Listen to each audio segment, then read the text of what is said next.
Call the meeting to order. This is the Hopkinton Conservation Commission, February 25th, 2020, at the Hopkinton Senior Center. We have some documents for review. So we've got the 3 extension permits that you guys closed at the last meeting. You can sign the cover sheet right there. And then, The last meeting, that was like 3 months ago, wasn't it? not that long. 3 weeks ago?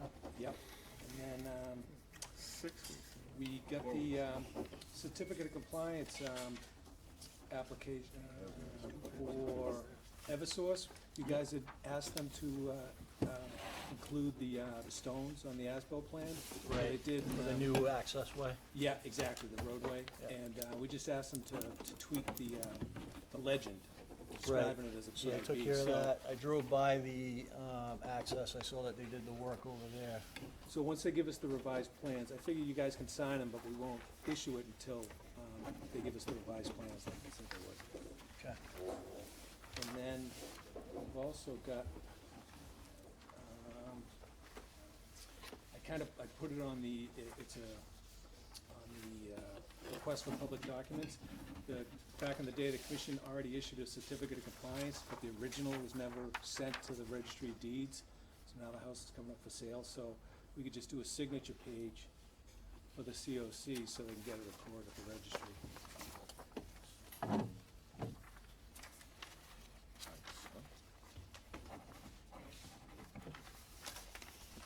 So this site inspection was made in 2002. Yeah. So we closed it all out. It's just the original, back in the day, we would give the originals to the Better late than applicants. never. Now what we do is we give them a copy and we say, we'll mail it into you, so we'll mail it in for you. Yep. Okay. The draft minutes for November 19th and December 17th of 2019. Did everyone get a chance to review those? Any comments? Need a motion to approve both sets of minutes, please? And a second? Second. All in favor? Aye. Aye. Opposed?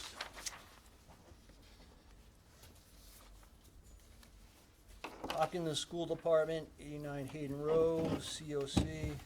The, I saw that Matt yeah. had a couple Couple of- comments. couple of comments, were, they did give us a revised O&M plan per the order. Okay. And then there was an existing pipe that Matt had seen outside Yep. that was draining water. And Did we they said, figure well- out what well, the we didn't origin of install that it, was? and we were like, well, it's an existing feature, it should be shown on the as, and I met with Tim, and he said, okay, does that make sense? So they need a little more time to,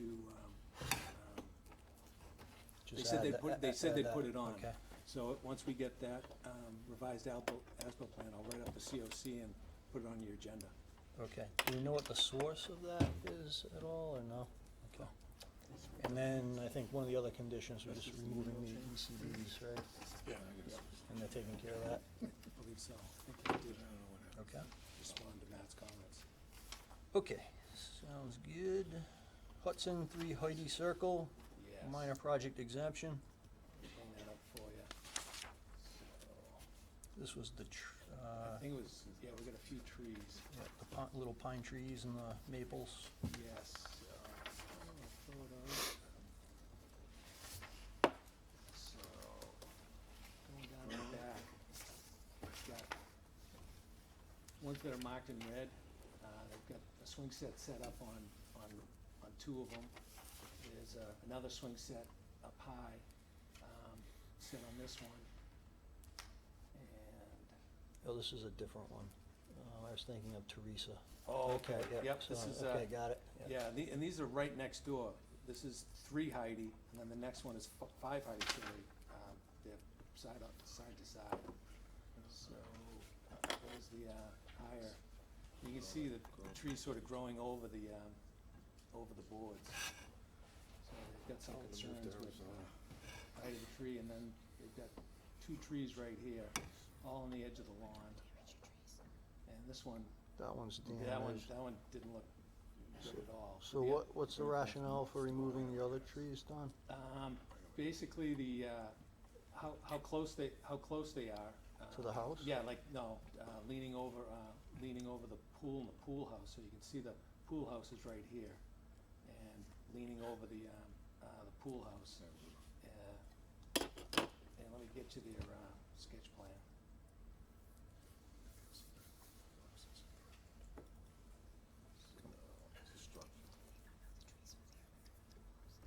Are they leaning, or is it just branches of the trees that could be trimmed that are overhanging the pool house?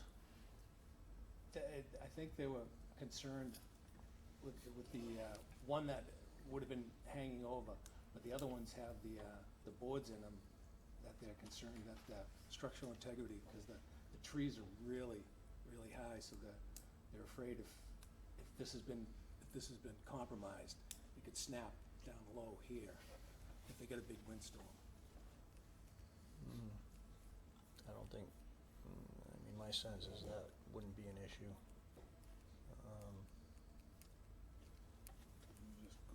In fact, trees kind of growing around Yeah, the board. you see which trees, indicates you see that trees might be growing around boards, signs, that type of thing all the time.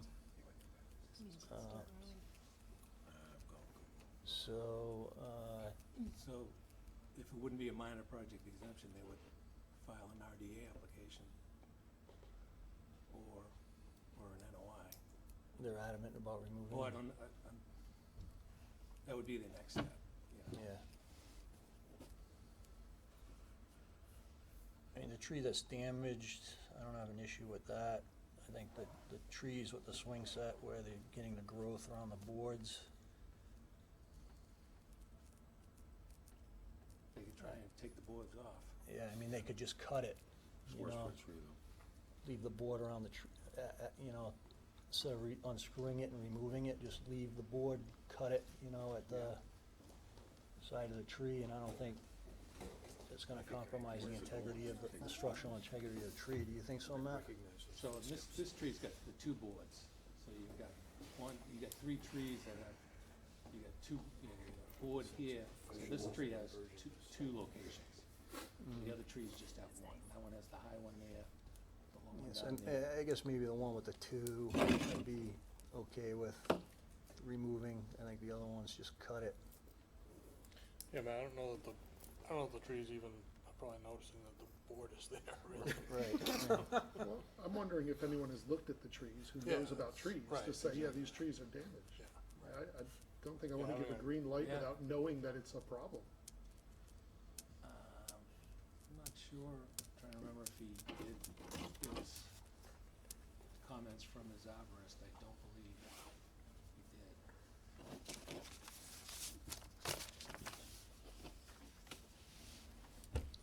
I don't want them to have to incur the fee of taking, you know, hiring an arborist to come out there and look at it. I think, let's just say, you know, we think he can cut the board, Right, this would You know, qualify as yeah. a minor project exemption if you. cut the board, we don't need to remove the trees. Right, And if, you know, in the future, if it looks like this structural damage is starting to rot around the boards, then you You can can come look at back it to us then. at that point, you know. okay. So we've got permission to take that one structural and sound one out. Yeah, All yeah, right. I think that one's fine. Does everyone agree with that? Should move to Arizona. Yeah. Okay. All right, and then 5 Heidi Circle. Yep. This was the other one with the small pine trees, right? Yeah, it was a slew of them, all like mostly saplings. Yeah. So, And you had a planting plan in place. he did. So, photos I took yesterday. So he's got, tape going around a lot of the, areas, so he's got a slew of saplings growing in mostly pines. Let me show you.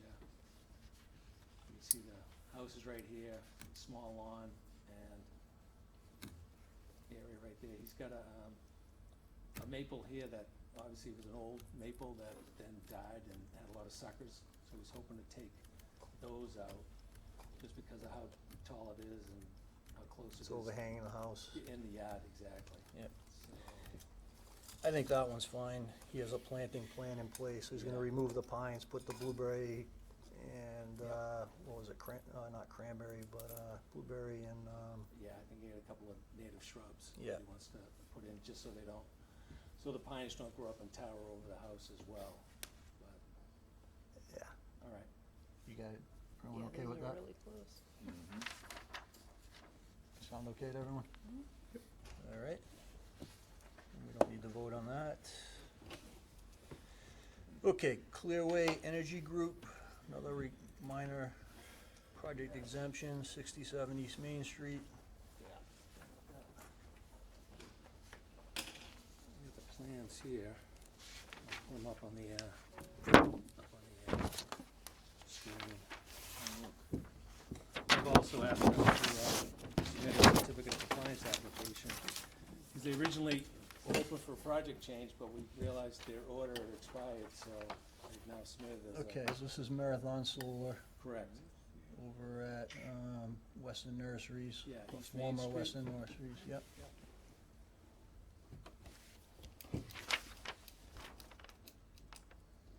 So there's a depression that they wanna fill. And install a berm, I guess. Because the owner, the property owner noticed there's water coming through that area onto his land. The water's flowing downhill. What are you talking about, 42 West Elm? No, this is East Main, Towards the Mr. Mezat's property. Yeah, Yeah, but what exact. property owner noticed water coming in? There's no properties around there. I don't know what property owner noticed it. You know, Don? Yeah, it's, Is it? yes, correct. Because he's leasing the land, Right. portion of the land, leasing a portion of the land to the solar, and then he still owns all of the land. Okay, so, looks like water's flowing off the solar array area down into the roadway there? Or into his property? Towards the wetland.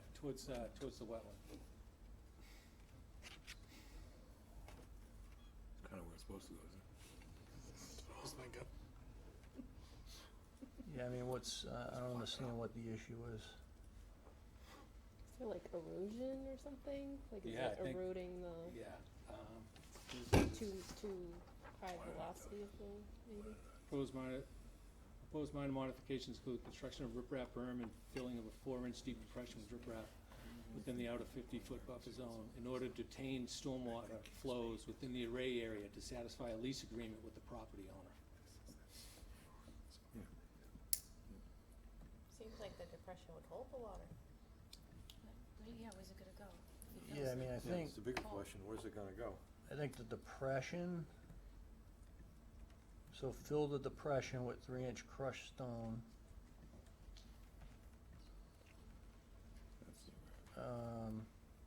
But then why the wall, the berm? The berm, Cause that, because I guess I mean, it's the, heading with the, I'm looking at the Yeah. contours and it's heading towards the pond there, the runoff. right, So I'm not sure what the issue is. well, do you want them to come in and, Yeah, can we Yeah. have them come in Yep. and just give us some more clarity on what's going on? Are there any photos? I'm sorry? They send any photos? No, those plans. That would probably help. This is all they sent? That's Okay. Yeah, let's have them come I in, know, like photo. give us a little, Yeah.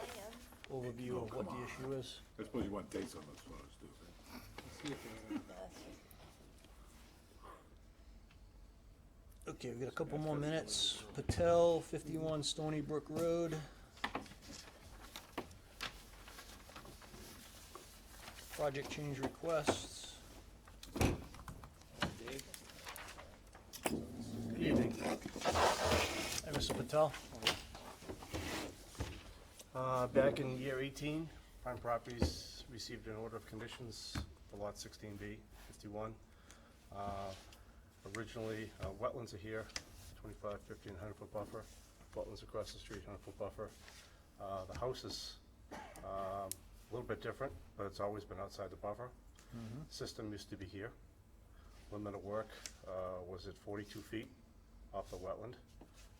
So we've retested and flip-flopped the system from here to here. Reason being, the driveway used to be here. Yep, so it's It's still 10%. outside the buffer. Yep. This little bit was in the buffer previously. Okay, There's the lot previously, house is here, buffer is here, system is here, well is here, driveway was here, 10% driveway going up. okay. So with, house is still outside the buffer, retest it, flip-flop that, move the well over here. So it didn't pass, the septic didn't pass, Well, it passed previously. Yeah, you can see how large it is. yeah, So that was like a 30-minute rate. So This why is was like it flipped? 15. The main reason was driveway. Driveway was at 10%. And we flipped it to move it here. Utility boxes are here. So it, all in all, what we've done is we've moved the system from here to here and the well from here to here. So now the driveway and the well are in the buffer, where previously it was the system and a little bit of the driveway. Retaining wall is here, 5-foot high retaining wall, yeah, and driveway here, limit and grading here. okay. So the main issue is the reason why it was done was driveway went from 10 to 6. And the reason why it bumped out this far is that we have, What do you mean it went from 10 to 6? this driveway grade was at 10. Oh, the grade, It was okay. at 10%. This is now at 6.3. Okay, got it. And the reason why we can't move this anywhere closer is that we have boxes sitting right here. Okay, So the limit of grading right now, disturbance with the subdivision is probably something like that. So this has all been disturbed to now, so this part here is, so is the wooded. disturbance between the two fairly similar? or- no, to be honest, this is 1,800 square feet larger with this than previous. So the difference would be that if we went on this side of the boxes, the driveway would be here and would be back up at 10%. So basically, we're talking about the limit of the, even though it's in the buffer, it's already disturbed, but the limit of work is this part right in here inside the buffer that is thin, has been thin based on testing, but it is wooded. Mhm.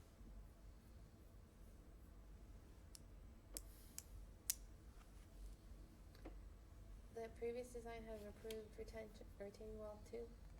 Yeah, I don't believe so. No, it was all septic, no, so everything was, there were no retaining walls previously. Septic for grading for the septic went all the way down through here. Jeff, I did have one Yeah, question. yeah, Dave, when you flip that back over, so the proposed retaining wall you have there? Yep. Seems like it's set back from the driveway a little bit. Yeah, Is there any way that couldn't be pulled in tight to the driveway? we could move it in a little bit, yep, yep. We were just trying to push some snow against it, that's all. But we could move it in. We could gain a few feet by moving that in. We could do that. Yeah, I didn't know if that would affect that other grading, just to reduce that Yeah. overall number. Right there, yep. We could extend it, actually, we'd have to extend it, and we could eliminate that little bit there, Mm-hmm. bring it down a little bit more. We could do that. so 1,800 square feet. Okay, I guess I'm okay with that. Comments from the commission? Just a question, it's 1,800 square feet more disturbance? Yes. Correct. Yeah, Well, it'll be a And little the goal bit, is to have a less steep driveway. That's correct. It's disturbance, it was disturbed with the septic before though. Yeah. And it was gonna be grass, Yeah. it was gonna be, so it's changing to pavement instead of grass. Right. It's not changing from Right, yep. trees to. Yeah, the limit of work was here at 42, and now we've moved it to 50. The major change, I guess, is this part of it in through here, which adds to our number, which is previously disturbed, so. Is it all 50 to 100, or is it? Excuse me? Is it all 50 to 100 buffer zone, or is some of it within the 50? looks like a little bit within the 50. Yeah, a little bit in the 50, mainly 50 to 100. Already disturbed as part of the road construction, correct? Correct. But you're counting Inside this of as all- here. I'm counting that. You're counting that as part of your 1,800. That's right. This is already disturbed because of the road construction. I'm including it. And they're including that in, so that Net, you're not actually disturbing a new 1,800 square feet. Correct. So it'll be a little bit less. That number will be Quite a less. bit less. Yeah. Taking, And then if you pull that retaining wall in, that'll decrease it. yep, and Probably we'll make not it much, longer, but, we'll make it longer. Because of the road. You drive down there, it's, you know.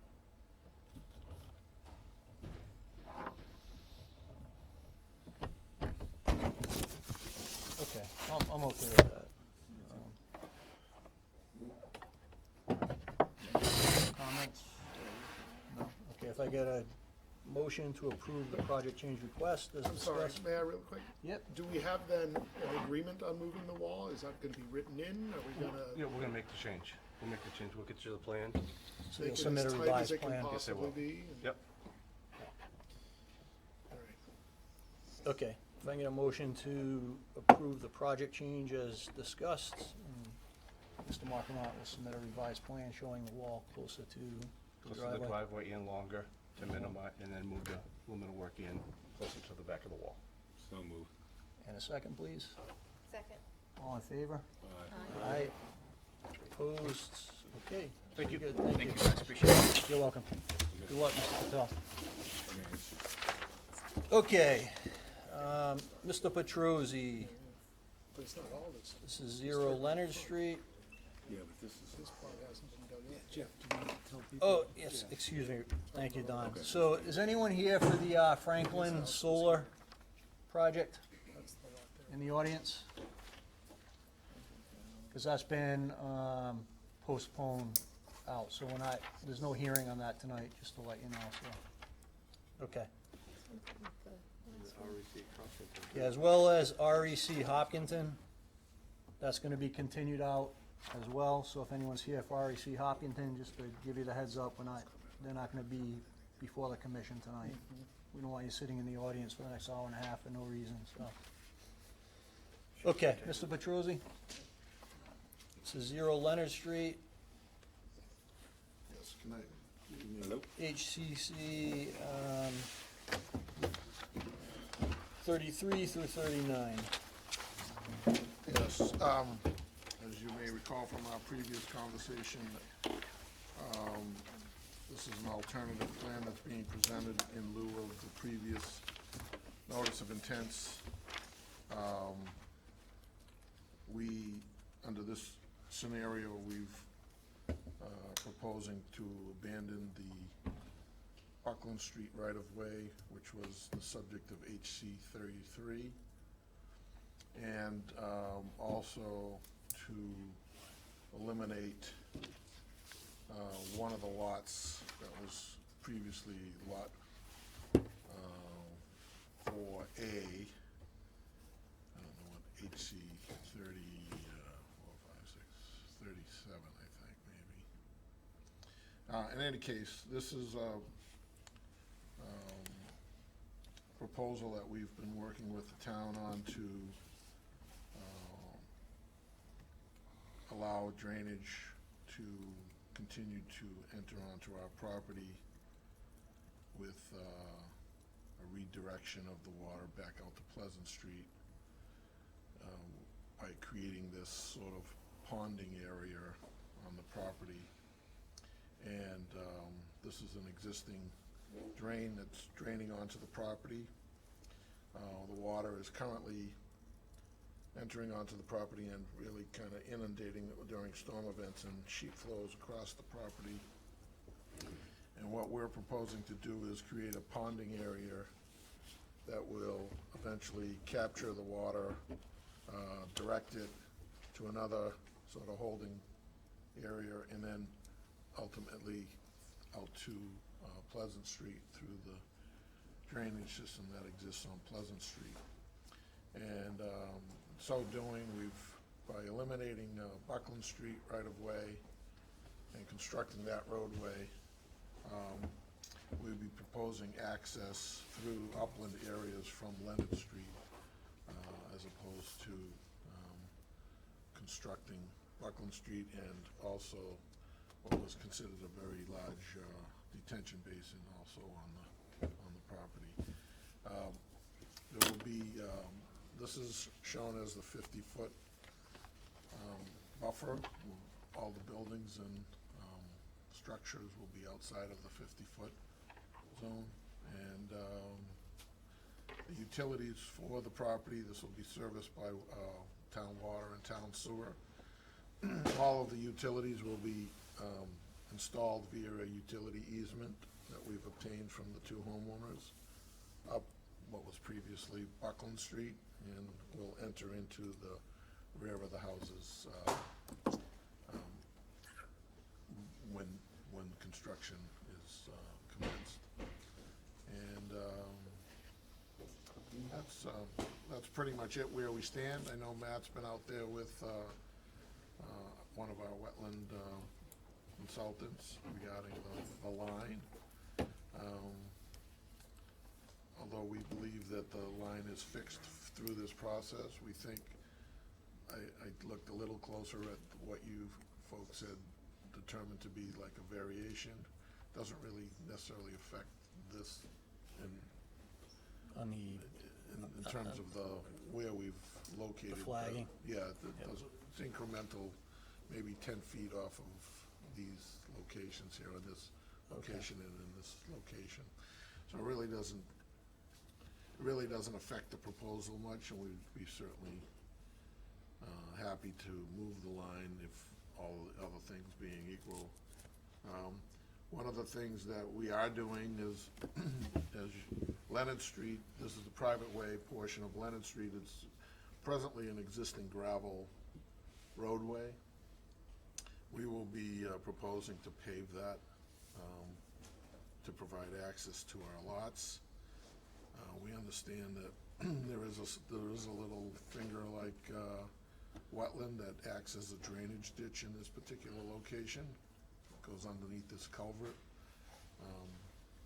We don't think that we will be impacting anything that hasn't already been disturbed or already degraded relative to the existing roadway, and certainly all of our driveways are going to be constructed such that they pitch away from this particular area here. So Okay. that's pretty much a summary of Okay. what we've got, and that's where we're here. Okay, can you just give us an update on your discussions with the DPW on tying into the outfall at Pleasant Street? Is that, Well, you know, we've, other than the last meeting that you were at, we've submitted the drainage calculations and the plan to the DPW. So you haven't Mr. heard back Westland. from them We on haven't that heard yet? any comment Okay. back. We've asked, but other than the expression of interest or support that was Okay. expressed at that meeting, we haven't really heard anything. okay, about that. great, all right. So the flagging will need to be adjusted, you know, we'd wanna see that, so it's accurate. So that's one thing. To Matt's point, you know, there was an inconsistency there, so, you know, going forward, you know, obviously we want that reflected, accurately. We'd have no objections to that if. Okay. All right, so the driveway between these two here, Yep. is there any reason that can't be narrowed? I mean, why does it, can it be a shared driveway coming up to a certain point and then branch off, or? Well, technically it is, because the property line is like right here. We've gotten them pretty tight. I mean, I'm not quite sure of what the definition of access for zoning purposes through your legal frontage constitutes, whether or not you have to have 14 feet, 12 feet, 10 feet on each side, but we can look at trying to narrow that a little bit and making it more of a common driveway, so to speak. But right now, we've kept it separate so that from a zoning standpoint, we would comply with the zoning regulations. Okay, that just jumped out to, you Yeah, know, it's really not looking that. at it, I mean, So, from a plus, practical standpoint, I don't see why that can't be narrowed, you know, coming up to like this Yeah. point here, right, rather than having two separate ones and then branch off. the only thing that I can speak to is whether or not the fire, and we haven't touched, discussed anything with the fire chief relative to having the ability to turn in and turn out. It was an issue on the previous proposals on Buckland Street, which is only a 20-foot right-of-way that we were proposing, so it could be, I don't know, do you have a scale here by any Yep. chance, Matt? I know I think they require 20 feet. So right now, we're at 24 feet for the total combined. We may be able to narrow that to 20 and, Okay, just something to look at. Okay. Okay. So that's good. So the wetland across Leonard Street here, right here, it's right, it stops right here, E1, 2, and 3. This is like a drainage ditch that the existing gravel road goes yeah, around. we got it, okay. So just, because that is a wetland area, you know, from an administrative standpoint, you know, the filings to date have been under the bylaw, right? Since that's a wetland area, whose buffer zone impacts Leonard Street and then potentially these two houses, I don't think it's gonna affect this one. The NOI for Leonard Street and for these two houses will have to be amended to include, the bylaw and the act. How would you feel about a request for determination? Because I thought this gentleman here filed something and he got a negative determination for work that he was doing. For the sewer line? Yeah, because he was within 100 feet too, based on this whole frontage is pretty much. Yeah, he filed an RDA and the commission issued a negative on that. Right.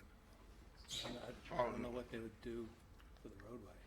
All we're doing is just putting pavement down. I mean, we're not doing any excavation of any real substance. So there's, How would you feel about that? So 100 feet is, so there's no grading, you're just paving, yeah, we're just gonna, there's no excavation or anything Couple of the associated. driveways, right. All the driveways would be outside, but I mean, this 100 feet is right here, so pretty much. It's gonna like encompass this area Yeah. in here. driveways, What kind of and grading? Not just Leonard Street, the driveways. This here, the contours go. So this for way. Leonard Street, I think an RDA. The driveways, Leonard Street's elevated, so the driveways are all gonna slope towards Down you this on the plan. Yeah, so they go this way, Yeah. down that way.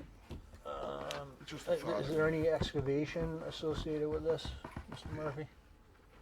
Or- I mean, just, it'd be a matter of, just to, Rub it out and. yeah, just to get suitable, structural, pull off the topsoil. But we can do all of that work from the interior, because we'll be coming in and digging this and going that way away from it. How about any work associated with this?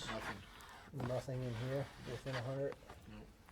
this is all gonna be staying, other than some, minimal vegetation clearing that's along this, these are all bases along this area here, right? This is all That's that- the big knotweed stand. Yeah. This is all gonna be cleared, but that's Paul handwork. McManus from Ecotech, Oh, by the way. McManus, sorry.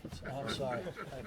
I Sure. apologize. That's fine. So this is I should all, have introduced this is myself. all hand clearing of vegetation in the invasives that are there. All of the, would be our desire to access for construction purposes through here and have, Okay. pull everything away from the Leonard Street side, so. My sense is that if that's the scope of the work, then an RDA, I think, would probably be acceptable for that, I think. Jeff has Yep. one Sure. question on that. So one of the comments in my review was where you're paving the road there, I presume you're not proposing any drainage structures or anything? Just country, everything is gonna be pitched towards our Slopes. property, the way we've designed it, similar to what we had over here. We had the roadway tilted so that it would enter onto into the drainage system, but this is really just country drainage. It'll be pitched towards our property. Yeah, so I guess the question would be is if that work is subject to the act, is it then subject to the stormwater standards? It's under 4 lots, so I don't think so. It's, the only jurisdiction really is the local stormwater regulations. Which incorporates the DEP stormwater standards. Yeah, so, I mean, based on what we've heard. It's pretty much compacted gravel right now. So I mean, the pavement obviously would be a change, but, I mean, it's unvegetated, and as I said, it's compacted. I mean, it's been pretty there for- tight. Been there for a long time, too. Yeah, okay. Is what? Impervious. I think it is. I think in reality, Yeah. it's not. Yeah, I think under the kinda bylaw, like- it is Under the considered bylaw, the impervious. stormwater bylaw, gravel is considered impervious, just to- and this would be changed. Yeah, to go to Matt's point, though, I mean, if we would've put a drainage, where would it go? We'd just collect it and put it on our property anyways, right? So, there's nowhere for it to go. Yeah, no, just, I guess it would be a question of running it, if nothing else, through a deep sump-footed catch basin. Even if it had to be a very shallow one, obviously. Yeah. That would provide some treatment as opposed to no treatment. Right, that's what I was gonna say, you don't have, drop it into the basin, you don't have a lot of grade, it does grade away, but these are 1-foot contours. Or even if it were to be, if you were, I mean, I know on a previous iteration, you had a little basin shown in the corner where that Oh, up water here. comes in there. If you were to do something and the same thing on the corner of the driveway there, just to get, How about if we put a berm Right here here? and Yeah. just make sure that there's, we put a berm here and just make sure that the crown of the road goes that way and. Well, keeps it he was talking Well, about doing here, Oh, it'd have right to be, there. right? Yeah, we can do that. Because Yeah. it does drop away this way. So Yeah, so no. getting here you wouldn't be able to get. yeah, I'm not saying about going back there, But something like Right, goes what you were here, showing but me. over here, yeah, I mean, Yeah, it's, we can do I that. think that would be doable. Yeah, so I don't wanna put berms in, because one of the things that, in my view, one of the benefits of this project, is that it's going to potentially, the jury's still out, we still have to have the stormwater analysis, but, the benefit of mitigating the stormwater issues for Right. the neighbors and everything in the surrounding area. Right. So that's one of the benefits of this project that, I'm weighing in my mind. So by creating a berm on the upside, Okay, that could potentially be an issue where it just, let it so, go. but Flow. in the corner there, I think, that might make sense.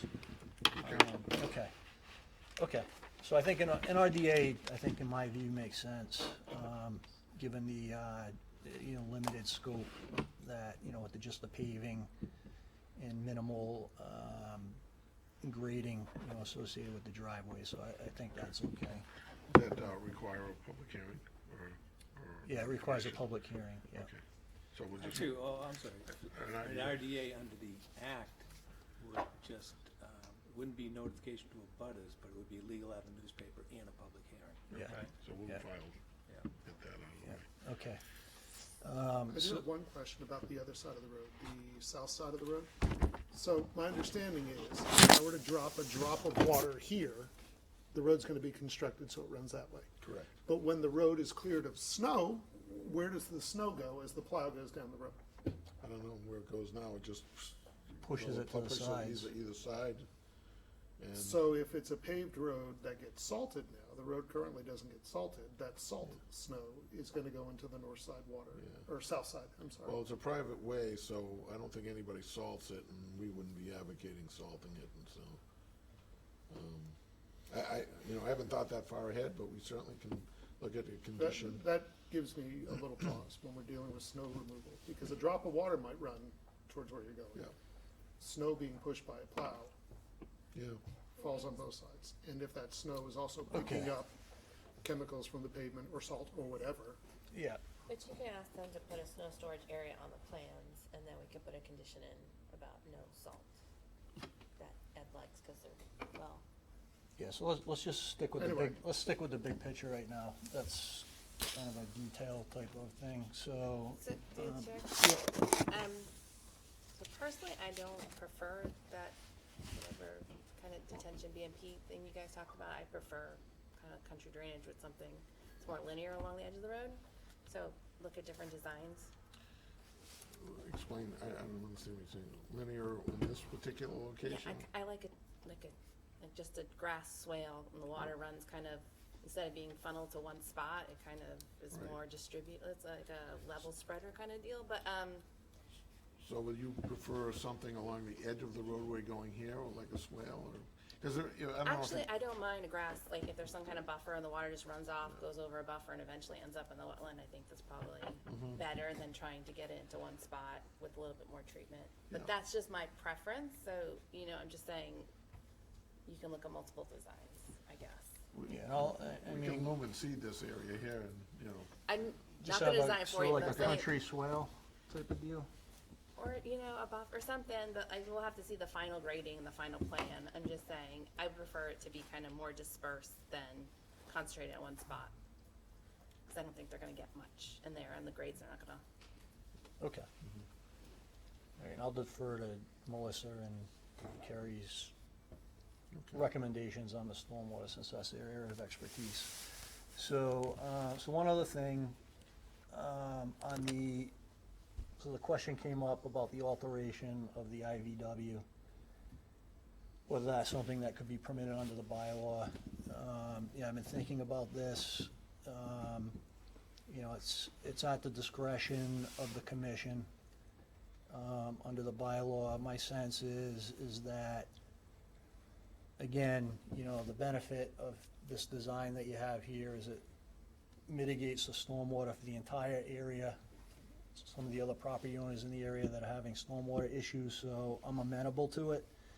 I just think that we need to make sure that with your design, you know, the functions and values of the isolated wetland maintain. aren't diminished, but rather, you know, enhanced. So, that's my point there. Otherwise, you know, I think this is, you know, overall, I think this is the best, design that we've seen up till now. There are a couple housekeeping issues that need to be addressed. So with the ORAD, you, and this is the point with the IVW delineation, so, you know, you requested the extension for the ORAD. I think that's, you know, that's fine, so long as going forward, you know, that boundary that Matt had flagged where, you know, there's a discrepancy is corrected, and going forward, that's depicted accurately on, you know, all the plans going forward. Yeah, we can show that on the next Okay. revision. The RDA, we discussed that for Leonard Street and the two, Lot 3A, Lot 2A. I don't think it'll apply to Lot 1A, but just take a look at that, make sure you look at the buffer zone, to make sure it's outside. So that's fine.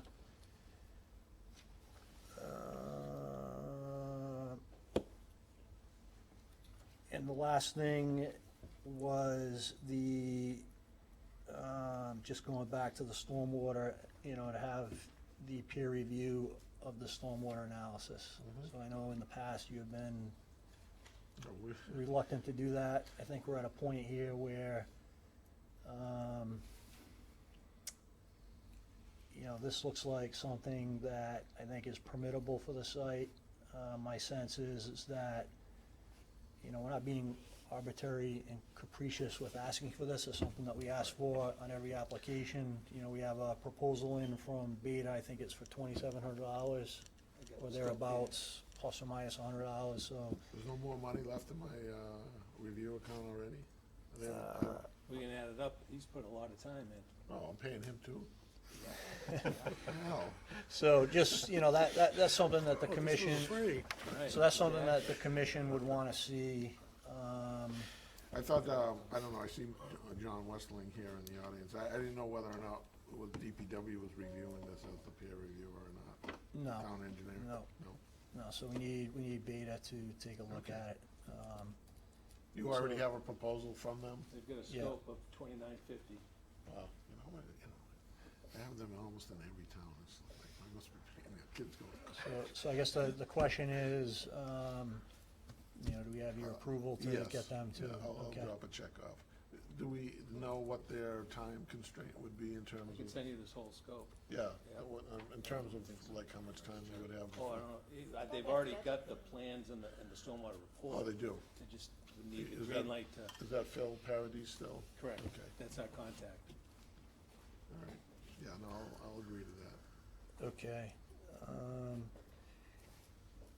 And then the last thing was just with the design that you're doing, in that IVW here between lots 1A and 2A. We just need a little bit more detail about, exactly what the design is, are you removing trees from that area? Are you Inside the planning?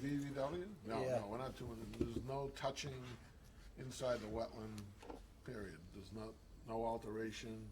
Okay, so if you can just provide us a narrative, explaining that. That would Yeah, be- we can do that. The other thing is, when Luke presented this to me, I actually went and sat down at GLM with the engineers, because I had a question about, how long are we talking about storing water? Right. So we looked at that, and we'll lay that out. It's very brief. I even had him go and do the 1-inch storm. He provided the 2, 10, 25, and 100, I think. But he actually gave me, at my request, just a 1-inch storm as well, to look at that question. So we can lay that all out. It's very, very brief. It's a pretty small watershed.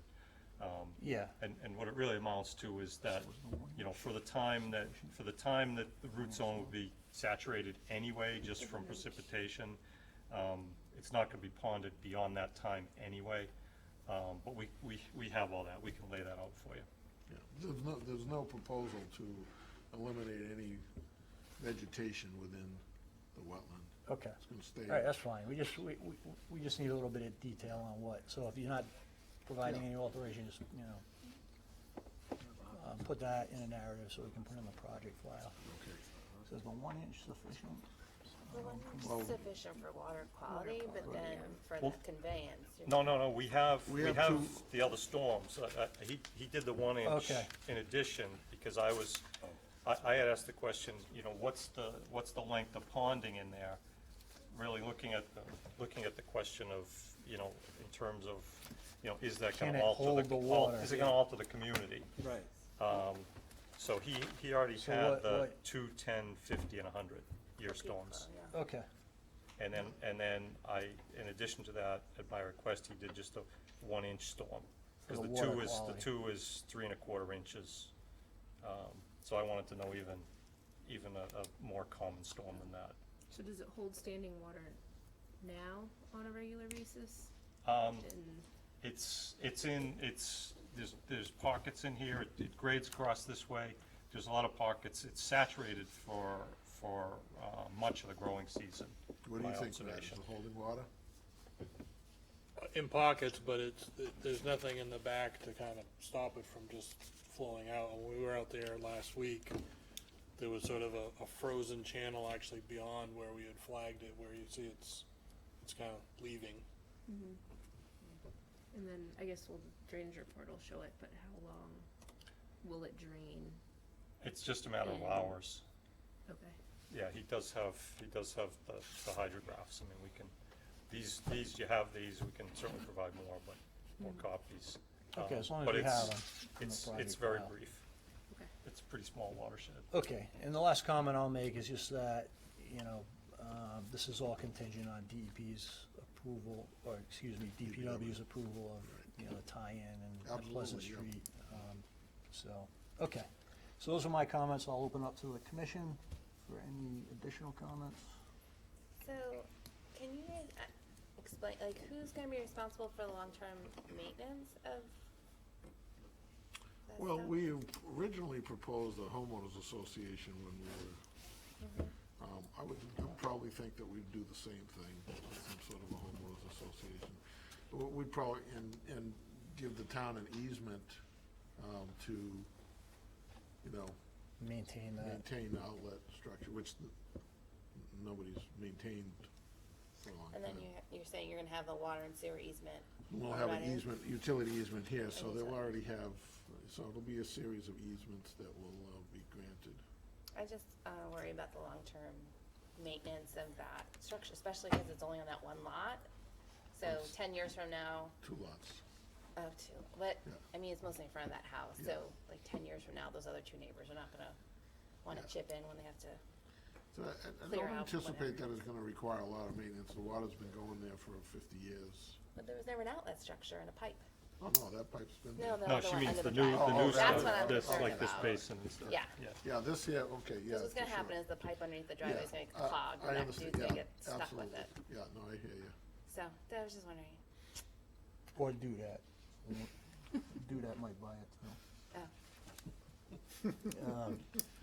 Okay, any other comments from the commission? Matt, did you have any comments?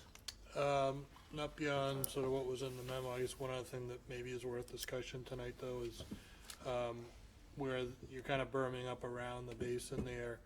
I had suggested, you know, where obviously you're gonna be cutting down a lot of trees in the 25-foot no disturb zone to build that, whether that can be revegetated in some more valuable way, maybe with some at least shrubby, you know, high value, On the berm? yeah.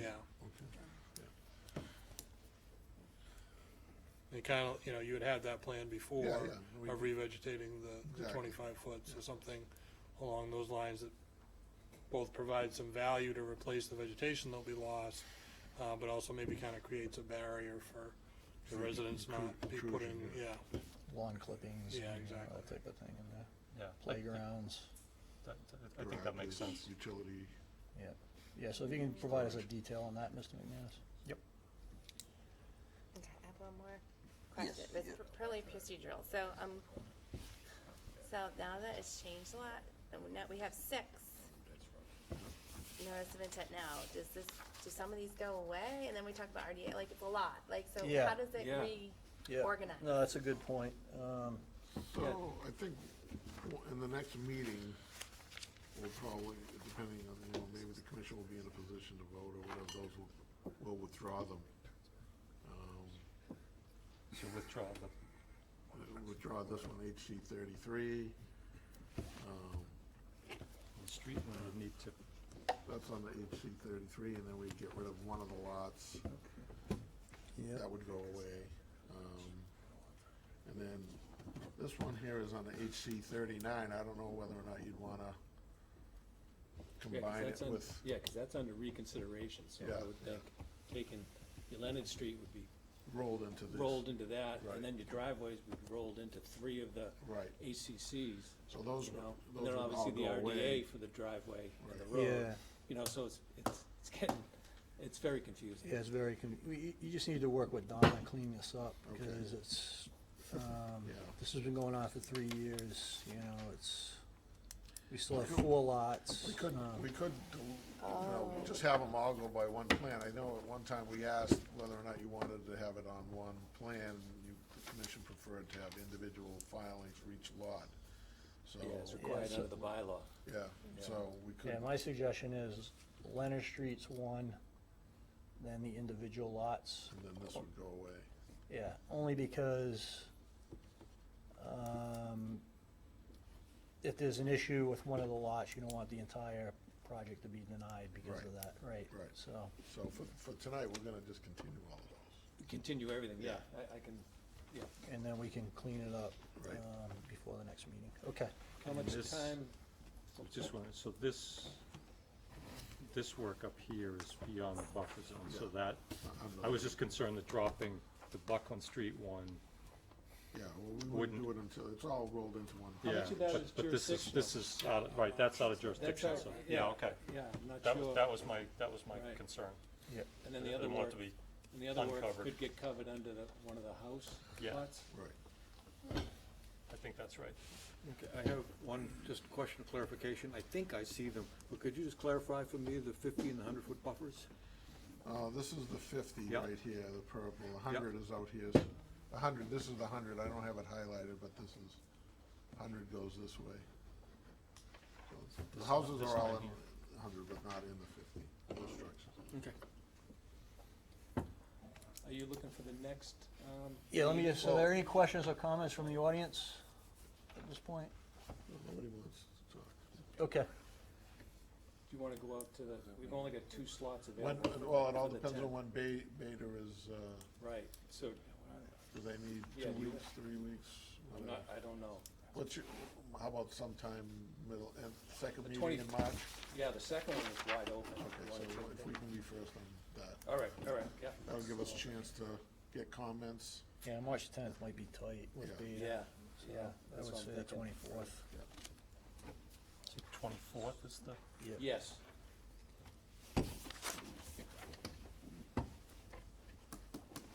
I kept 39 aside because Okay. it's a reconsideration. Okay, thank you, Mr. McManus and Mr. Petrosi. thank you all very much. Good night. You too. Good. Some work ahead of you still. We'll get out of here.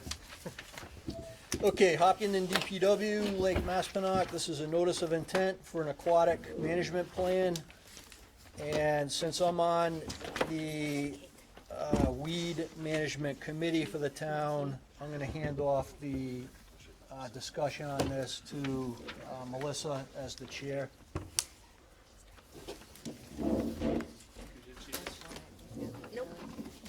Oh, yeah, do that. I got it. Okay.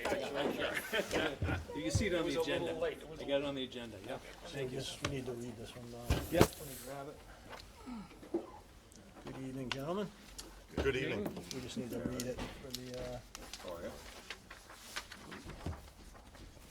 Alright, Hopkinton Conservation Commission will hold a public hearing on Tuesday, February 25th, 2020, 7:30 PM at Hopkinton Senior Center, 8 Mayhew Street, to hear all persons interested in a notice of intent filed by the Town of Hopkinton DPW for an aquatic management program to control nuisance and non-native plant growth. Good evening. Good evening. So, through the chair, I apologize in advance. I have a cold, so any sniffles or coughing. it's not the coronavirus, is I it? haven't had a corona and I haven't been to any of those Wuhan. locations. So my name is John Westerling. I'm the Director of Public Works, and I'm joined tonight by David Mitchell. David Mitchell is a certified limnologist who was hired by the town for expertise and support. There are also members here this evening from the Lake Maspinock Weed Management and Control Advisory Group.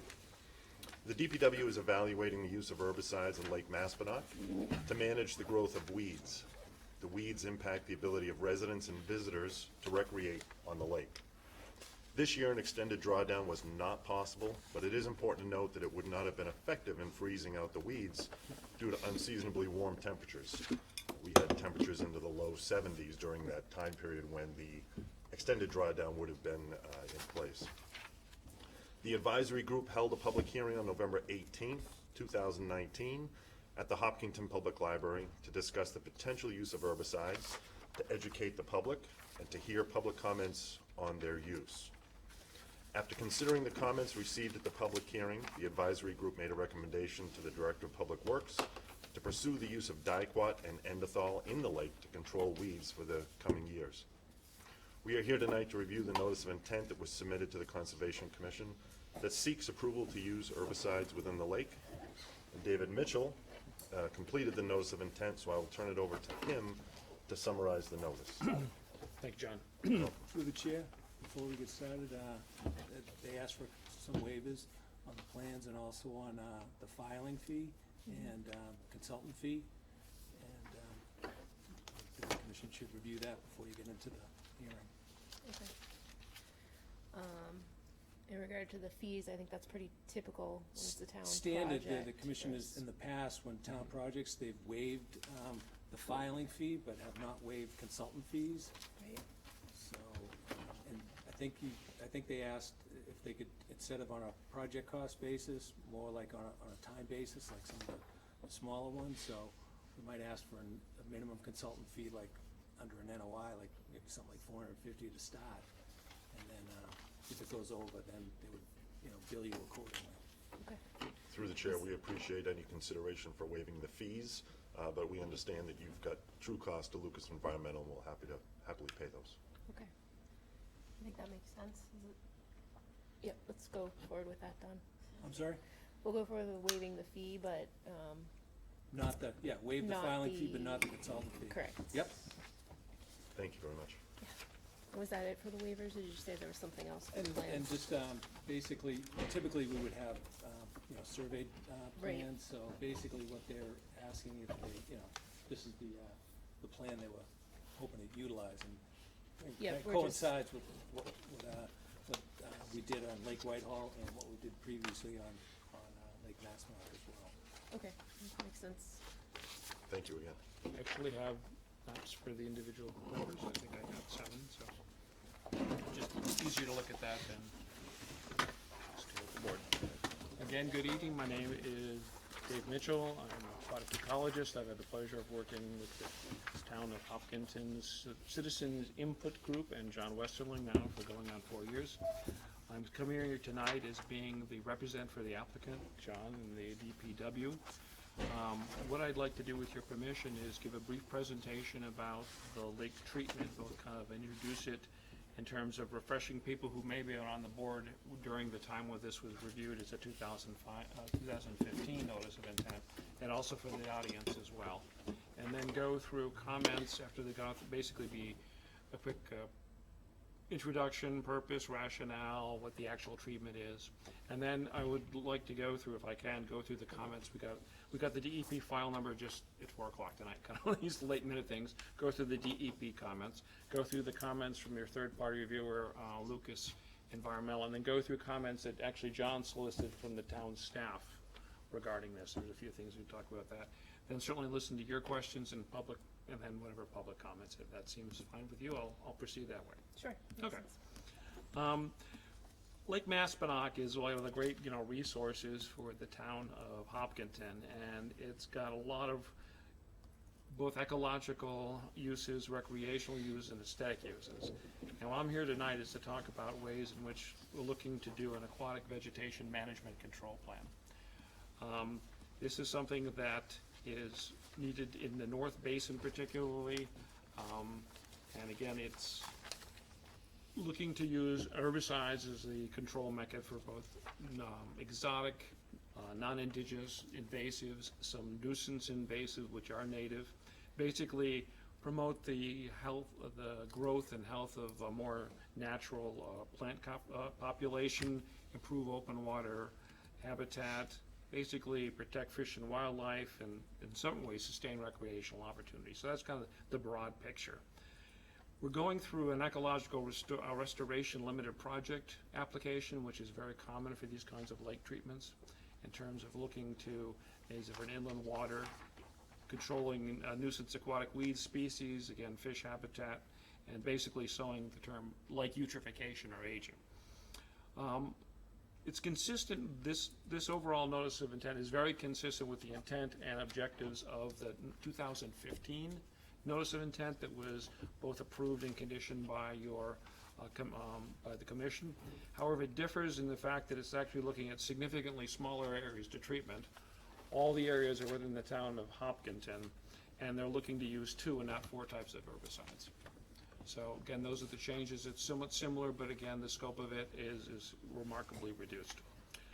This kind of treatment is consistent also with the goals of the long-term vegetation control and watershed management approach.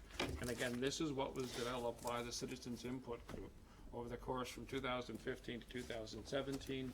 Your agent has a complete copy of this. If you're not familiar or interested, we can give electronic copies. This basically came through as a result of the brouhaha that came out of the 2015 attempt to do this, and people say you did not look at putting together an overall lake management plan.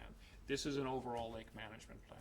This goes through, divides up the lake in various areas, considers the kinds of options that are open, again, using guidance developed by the state in the generic environmental impact review. And overall guidance. And one thing I should note too, I just want to bring it up to your attention because it's important, is when we did do the notification of the state, where I was tardy in getting in the environmental monitor notice, and I assumed it was going to come out 2 weeks after the last time, but because of the President's Day holiday, it comes out tomorrow. So I think this is something you need to consider. You know, you may need to continue the meeting as such. But one of the things is that one of the reasons why you go through this process is let the state decide whether this is something that needs some sort of a further MEPR process. Everything we're doing is based on the generic, under the auspices of the final generic environmental impact review produced by the state, just for this very purpose, so that every lake treatment wouldn't have to go through a MEPR review. So even though it's a notification that should have been in place, the actual intent is not being circumvented. So just want to bring that up as we talk about that. So, lastly, in terms of the natural heritage, if you look at the maps, we've included maps here. There are no designated habitat areas within Lake Maspinock in areas that are affected by Lake Maspinock or even downstream in Milford. So, why this project is needed is that basically we have a basin of the lake, particularly North Basin, which is shallow and rich in sediments. It averages between 5 and 6 feet. Light gets to it, there's good rooting material, it's going to be a place where plants will grow. They've had nuisance aquatic macrophytes since the 1970s, as far as I can see. It includes what's called fanwort, or kabamba, variable milfoil, which is a myriophyllum, and then a large leaf pondweed, Portobellidan amplifolius, pardon me. But there's other kinds of things, but those are the ones that are problem characters. We have done aquatic surveys in the lake since 2015, I believe, and we've got a list of about 8 or 9. This is something the Citizens Input Group does on a regular basis in spring and late summer. One of those services this volunteer group has been doing for the betterment for the town of Hopkinton, and I, again, think that you would appreciate their efforts. There was John mentioned, or has been mentioned perhaps, there was a drawdown. There's a regular drawdown in the lake that occurs at 5 feet regularly, and then there's a special every third year, there's an 8-foot drawdown. This has been successful in the past. The winter of 2015, 2016, it was really effective. It was like the perfect storm, if you will, in terms of the reverse. It was very cold, it was very dry, there was a lot of desiccation of and led to a very effective control of the macrophytes for about 2 years. But as we've been seeing and been doing these surveys, we noticed that they've been coming back. And starting last year, about midsummer to late summer, problematic densities really started being noticeable in the North Basin. It's not a matter of whether they come back, they will come back. So the Citizen Input Group looked at this, looked again at the alternatives, and went through this process to see what kinds of things, I'll discuss that in a little. But in the bottom line, they provided a recommendation to John, which is what their charge is, to go forward and pursue a chemical treatment. So the chemicals that are being suggested are Reward, which the active ingredients diquat dibromide, and Endothol, which is aquatic Aquathol K, pardon me, is the product they're talking about, or a blended mixture. And I should go back one step and remind you, I am right now representing the applicant, but I'm not representing the applicator. The applicator is the company that will be selected at some point in the future to do this work. I'm not employed by any lake management company. I don't do treatments. We're just talking in terms of kind of setting up the set that eventually will then provide the information and then go to bid, which is the process we have to go through in a kind of an accelerated process to get the treatment funded and in line by the time for treatment, which is, again, I'll go into, which is usually late May, early June. Both of the herbicides are US EPA approved. They're longtime players in the lake management game in New England. They're registered at the Massachusetts Department of Agricultural Resources. They'll be applied at the doses suggested by EPA. People who do this for a living do not usually, in much of any circumstances, go above the EPA labels. The EPA labels are based on large databases of human and ecological risk assessment results, testing in laboratories, testing in terms of, surrogates for mammals and stuff like that. So it's been often said the label is their defense, because you might imagine these can be somewhat controversial, and you don't want to, every time you treat a lake, have people say, oh, well, you need to show why this is safe. So they'll be doing it according to the label. The areas they're talking about treating, I've indicated in the approximate, it's the North Basin is the area, and again, approximately 65 acres. I think the actual amount will be something that you will want to have as the actual applicator draw a more accurate map. We have certain areas where you're not going to put an applicator because it gets too shallow, there's rock piles. So this is just an approximation, but to 2/3 of that. It will also be pragmatic in terms of how much it costs and how much the town can afford. So this is just a rough estimate, but that's the area. What's significant about that area is that the map, and again, I apologize, the figure 2 in the actual notice of intent was pulled for expediency and filing from an older document that indicated, even though it indicated that it was going to be restricted to 2 areas, suggested that there might be treatment in Milford or Upton. That's not the case. It's all within the town borders. It's all basically north of Woody Island. The application is going to be early. We're going to go out in early, I guess, mid-spring or something, as early as possible, to do a survey to see how the plants are, where they are, kind of a way of predicting where the problem areas are going to be. This is something that will be done with the citizens' input group. And then the application, generally late May to early June. Why did you not go and say, well, I'll do it early and no one will be, impacted? You need to have them grow up enough so you're actually knocking down some of the biomass. If these get hit too early, and this is what's called a contact herbicide, it knocks down existing biomass. It really does. Does not kill off the roots. So you want to get it so when the effective to have a treatment, it'll reduce the biomass. The things will then grow later on the summer, but will not get to the top of the water surface. They won't fill the volume of the water column or lead to problems in terms of, say, boating or fishing. The application is being requested for multiple years. It's one of those things where you see what next year may be done.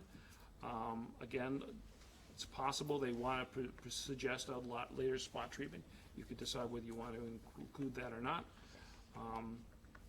And again, the shoreline of the lake will be posted. And the process is part of the responsibilities of the applicators to post these things well in advance in public places, beaches, other areas, put town notices and such.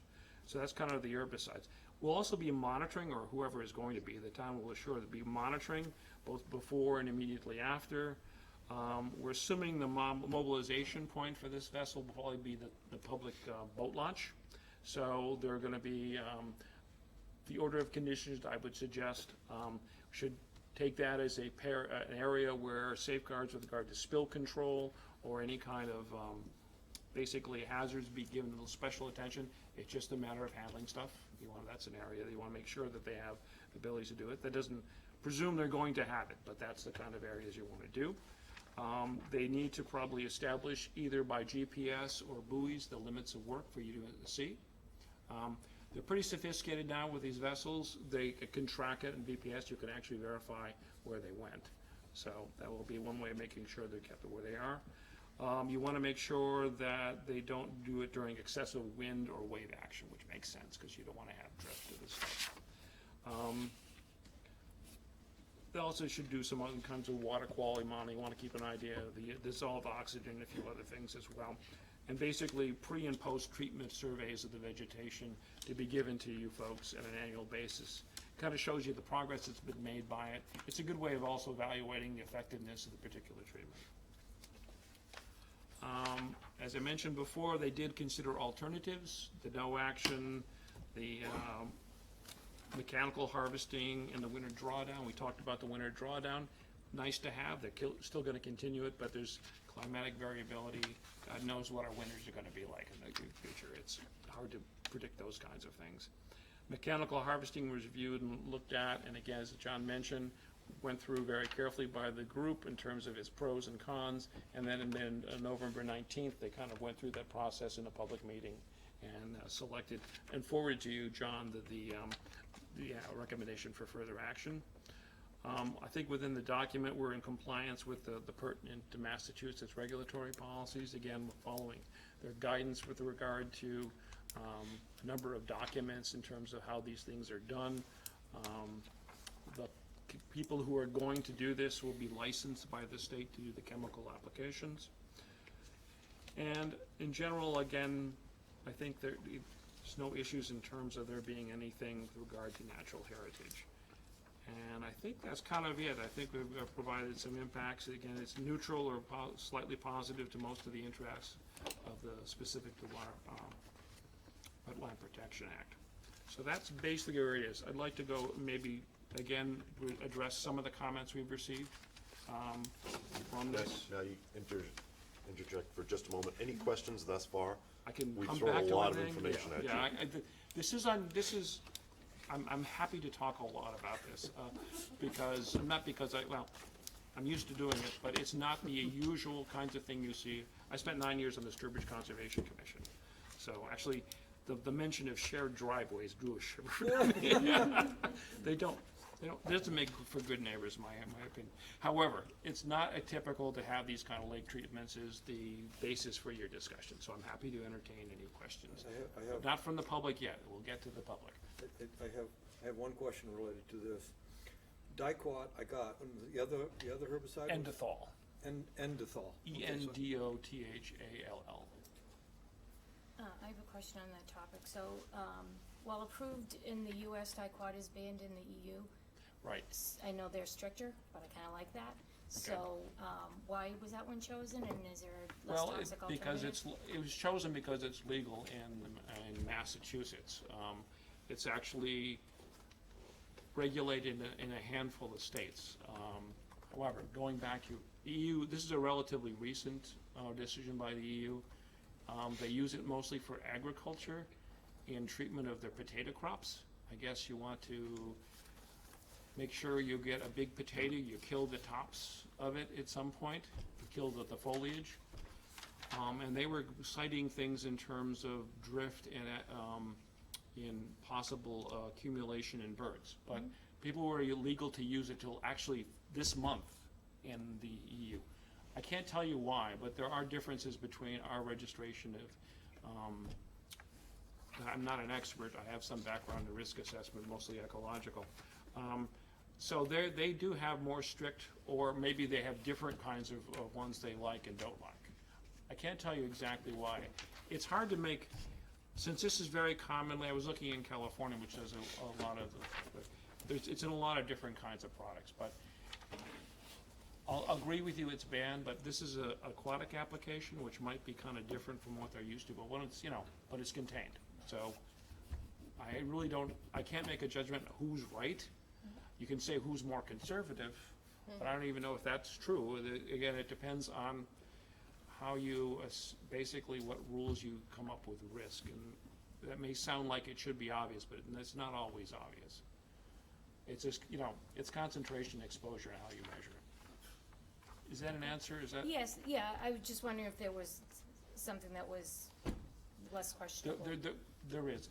I don't think there was an incident or anything that led them to do it. I don't know why, but it's true that as of this month, they have to use it up. So. David, any other options other than Dicot to be used? Well, Endothall will work. Dicot will probably be more effective in terms of this.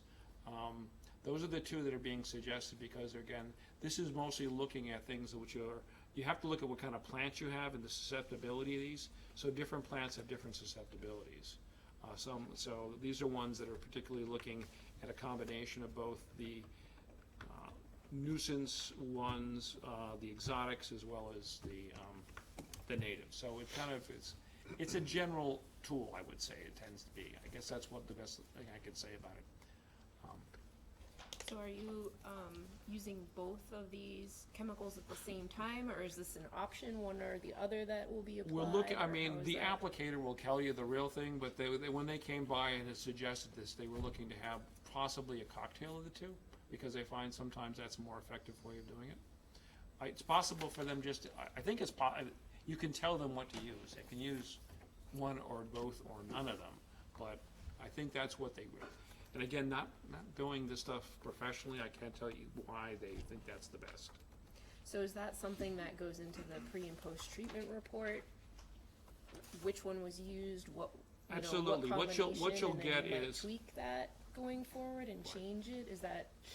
Well, they cannot, they're not gonna put more in than they can apply by the license. They often do less. They try to base it on their best judgment in terms of how dense the plants are and what the plants are.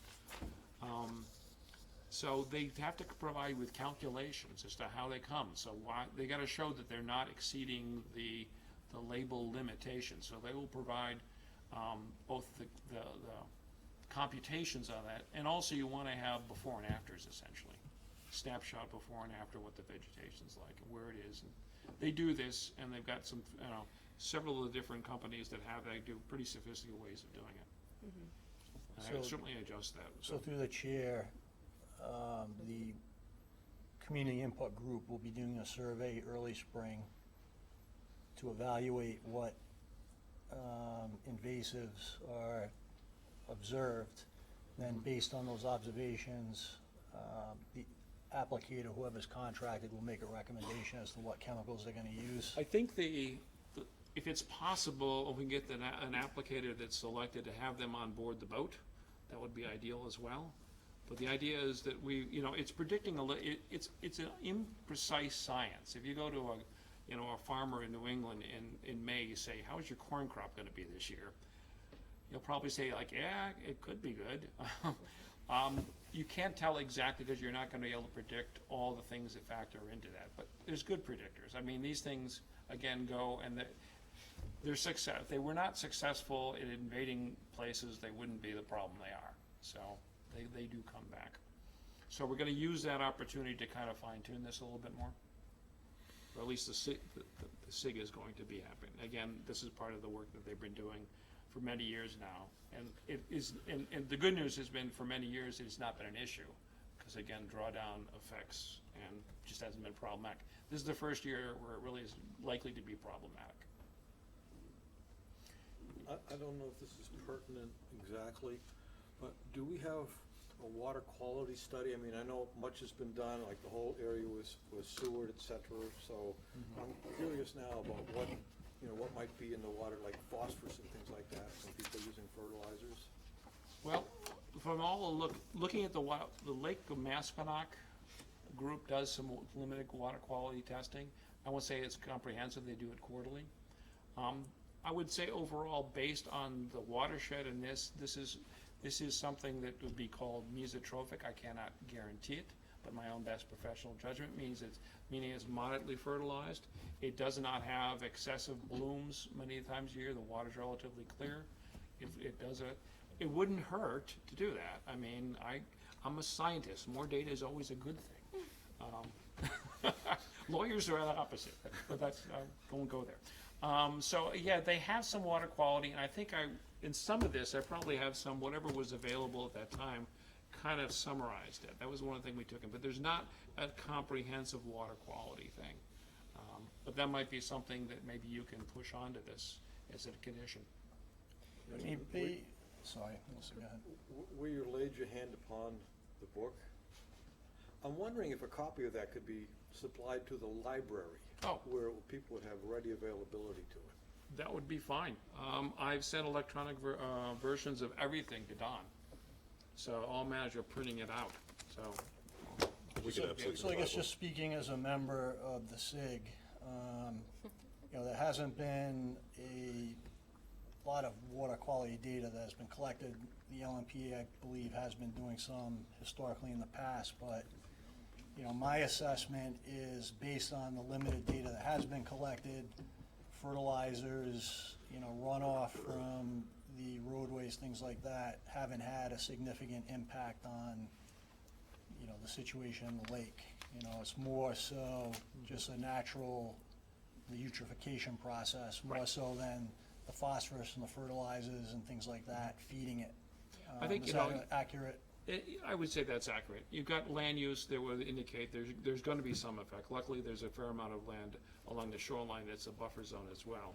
Again, it goes back to the origins. This was a small 20-acre pond or something like that, and then the big dam was put through, so it back flooded areas that were not necessarily, were either probably swampland or meadow, and that's the areas that are being conducive to growth. I live on Lake Whitehall, which is very much meets that exact description. Right. May I So- just look at the binder? I'm not gonna be able to read it. I wonder if I could just flip through it. And Don, is it possible you could forward to us? Oh, he already did? Great, thank you. So efficient. It really is a nice compendium of information there. It's getting a little bit, we finished it in November 2017, but I think it's good work and a testament to the committee. So within that plan, there were recommendations. What has been done since 2016? Well, because of the 2016 was kind of what, but we've not been in kind of we've been in a position not to necessarily go to this kind of thing because the weeds were not that bad. What we're seeing is that we're somewhere in this season, we've turned the corner where all of a sudden we're seeing topping up of getting to the surface in areas where there was not a real large weed growth are coming back. Unless you do something, they will tend to come back. I guess I haven't read through it yet, but a comprehensive lake management plan Right. would incorporate, multiple approaches or look at different We ways. used- Are there other things that have been done, Again- to manage the lake? The answer is yes. We Yeah. use, the GER provides something like 44 different ways to manage both the algae and the aquatic roots. We actually went through this screening process of going through all these methods. Some it's easy to toss out immediately. You're not gonna dye the lake in Aquashade where you do it in a small fountain to stop algae growth.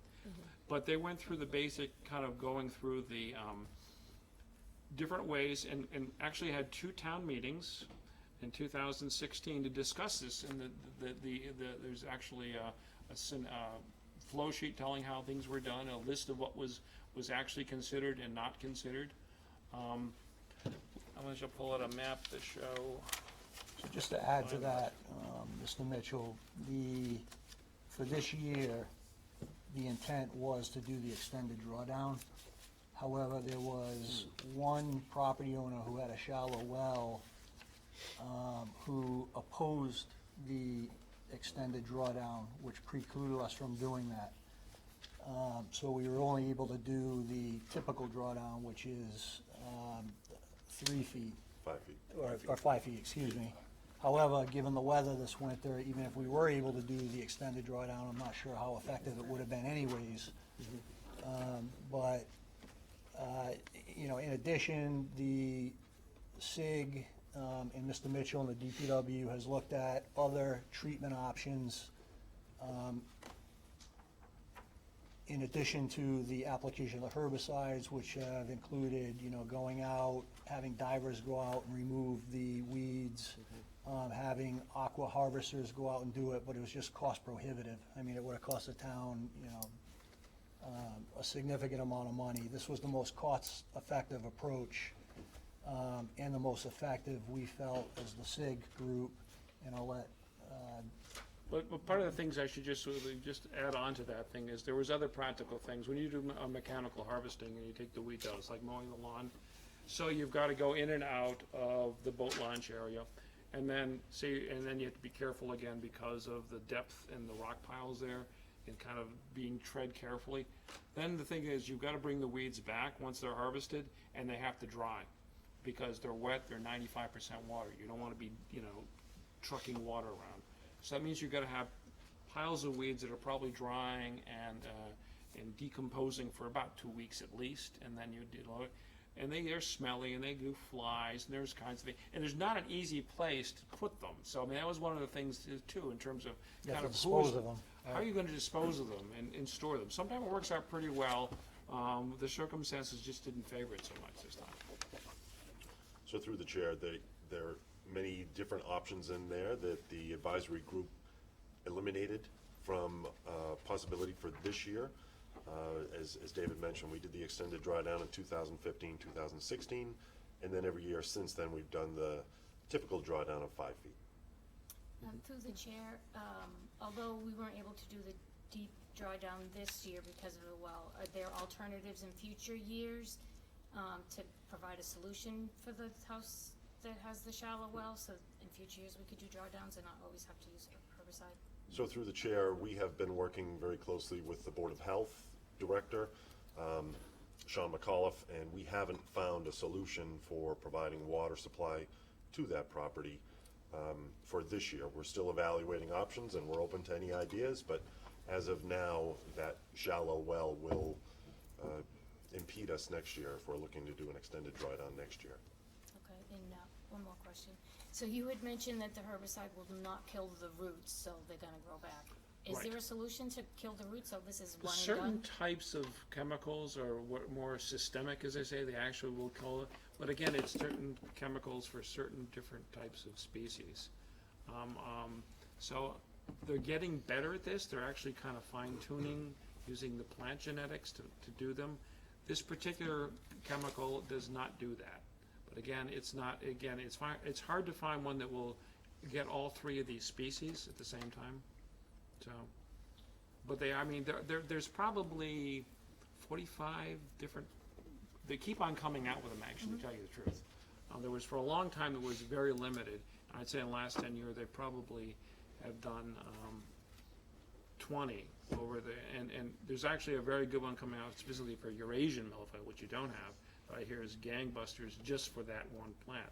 You'd love to have that, but this is unfortunately not with what you've got in your circumstances. And you said that these are commonly used. It sounds like In we're New gonna be England. use them repeatedly. Are there other examples of when they have been used repeatedly on the same body of water and what the result Yeah, I is think over the long term? in terms of, accumulation, the sediments and all those sorts of things, there have been there are certain lakes that will do this virtually every year.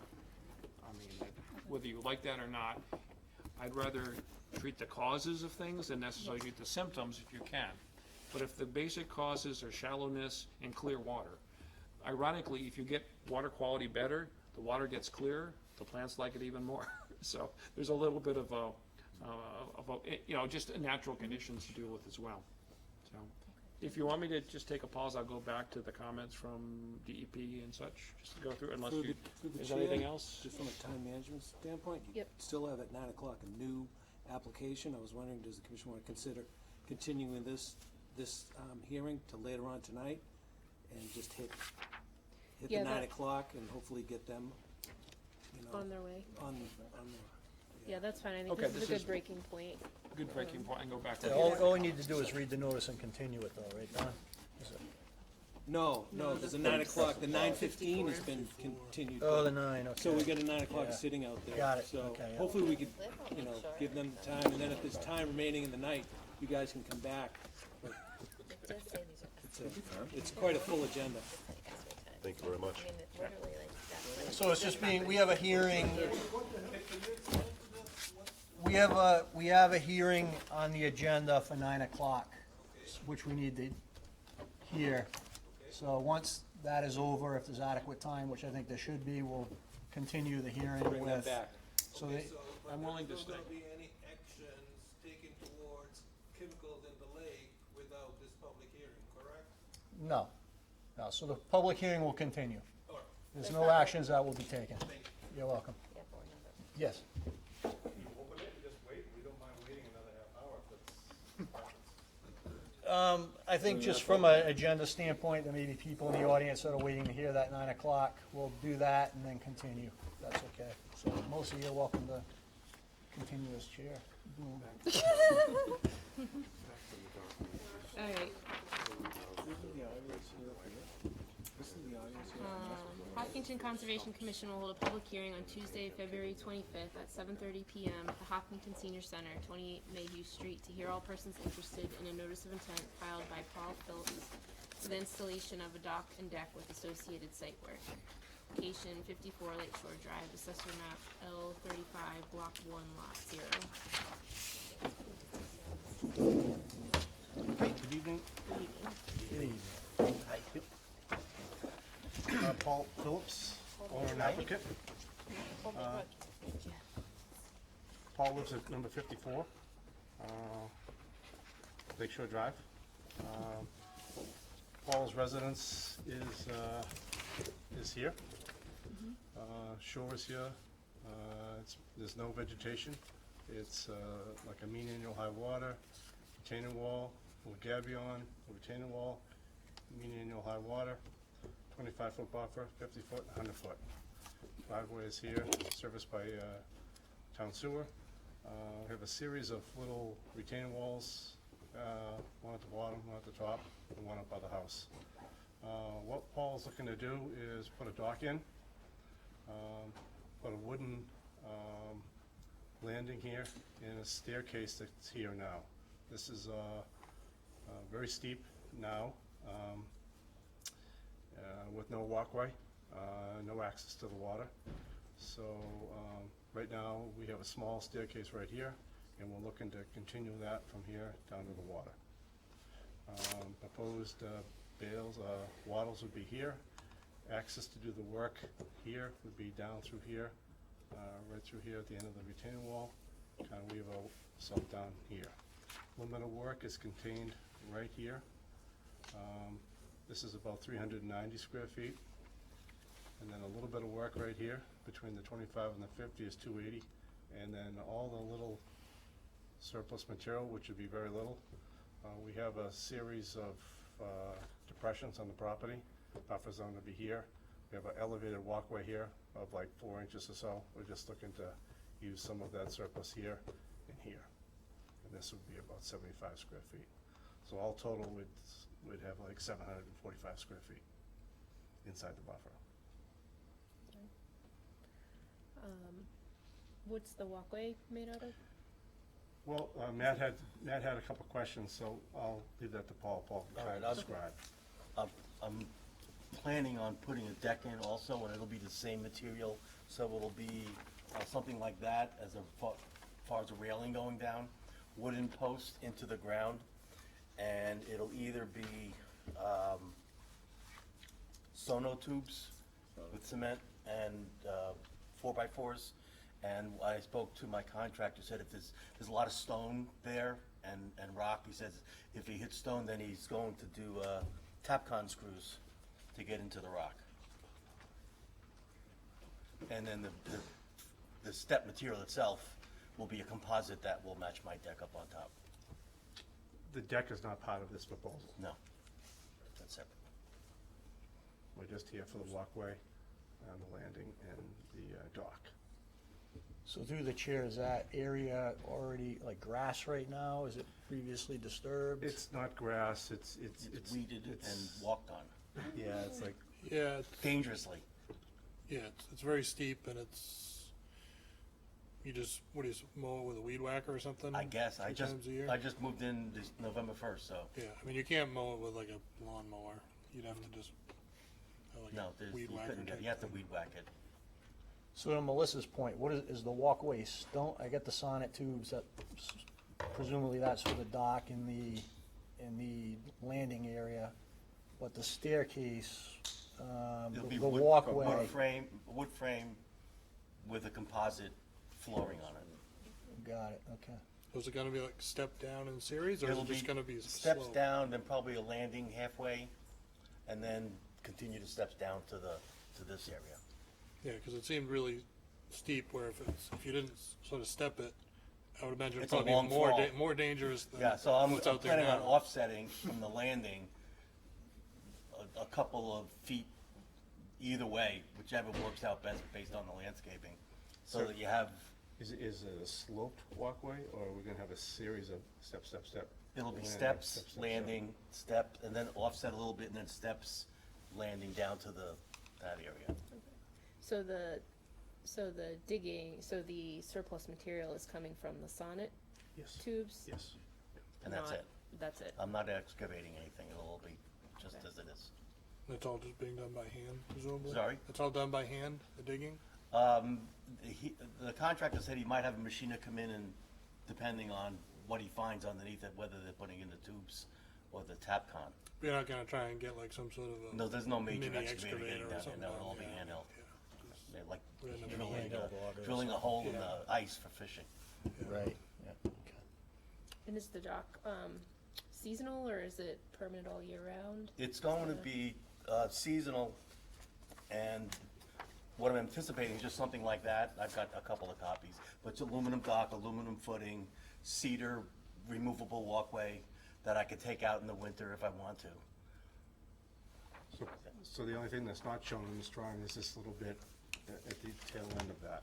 Gonna add this little section on the back end of it, which is not shown here yet. I realized when I was looking for a boat that a 16-foot probably wouldn't fit much of a boat. And I'm only looking for like a small pontoon boat, and so I need to have enough room to come out and have a little bit of room there. I had a camp in Augusta, Maine, in Belgrade Lakes, and it was wooden, the whole thing was wooden. I used to truck that baby in and out every year, and a real pain in the neck, so I'm looking forward to having something lightweight that I can take out by myself and do. Through the chair. So, the piers for the dock in the water, those are permanent, or those are just? It would be just- aluminum poles, so I could take them out. It'll just be aluminum footing. I had a picture. This is the company called Dock, It's just a foot on the bottom of So the it's just like aluminum a pole. plate on the bottom with a, yeah. There's no excavation in. so no the- excavation in Poles, the water? there's no excavating, it's Okay. just an aluminum footing. It's like a cleat, you can see that. Yeah, plate. on this one, we assumed you were piling.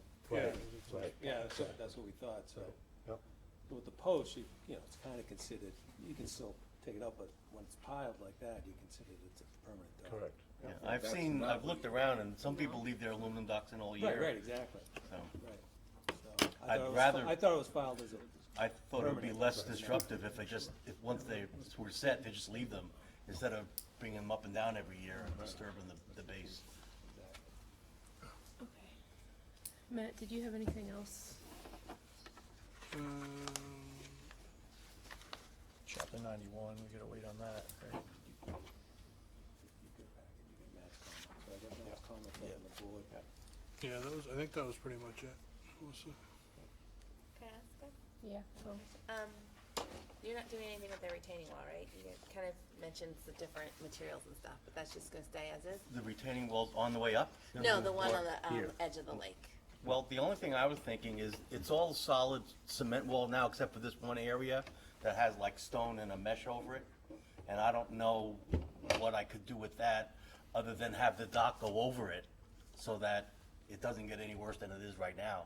And that's another reason why I wanted a little bit more dock space, is I could actually move the dock to come in and be set on top of that, so it doesn't get disturbed. And I think that probably would make more sense environmentally, to not disturb that wall. I don't think I can fix it. Yeah, what it looks like is probably the wall actually failed in that area and they put a gabion basket in its place. Yeah. So I think that gabion basket actually may be better than the rest of the Yeah. wall. Oh, it could be. I mean, the areas down this end of it, which I'm not planning on touching, that the cement is actually buckled and there's stone in Yeah, there. yeah, the whole thing is kinda, Just feel like a lot of times when people, it just was clarifying, because a lot of times when people redo the docs, they're like, oh, I'll just fix this while I'm out here. And it gets kind of crazy, so. I'm a minimalist. Anybody have any other questions? Yeah, just so that sketch that was there with the piles, that's not part of this application, correct? This is the copy, of the chapter 91 permit application. We can adjust that, we'll update that Okay. to the cleat. Oh, that's why you show the piles there, okay. We can adjust that.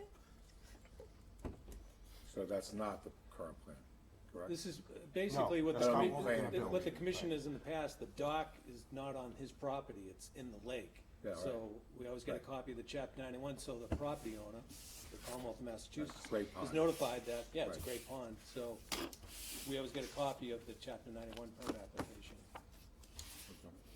Do we need to wait for that No, to vote? Okay, no. okay. Anybody from the audience?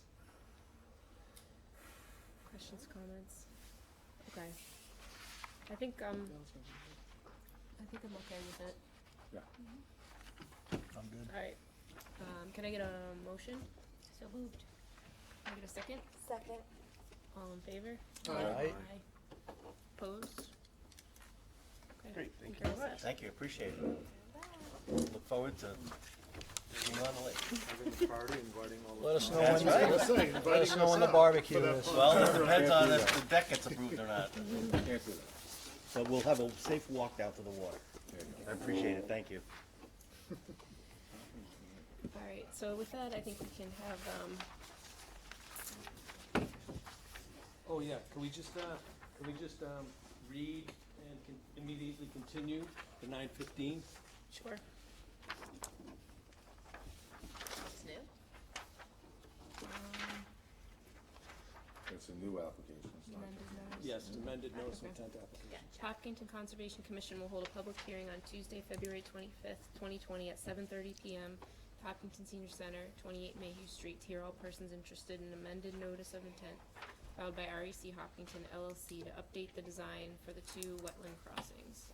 Location 0 Wayland Road, Assessor's Map R23, Block 83, Lot 0, and 0 Chamberlain Street, Assessor's Map R24, Block 1, Lot 0. So we'll go ahead and continue that, March 10th. March 10th.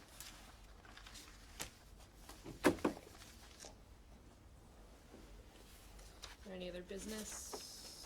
I think we just gotta have the DPW come back up. Alright. So, Wrestling, we can have you guys back up here. So I think where we left it, Madam Chair, is, are there any other questions before we proceed to comments received from staff? I think can go ahead and get to the Thank you. comments. Madam Chair. So we received the filing from DEP at 4 o'clock today. However,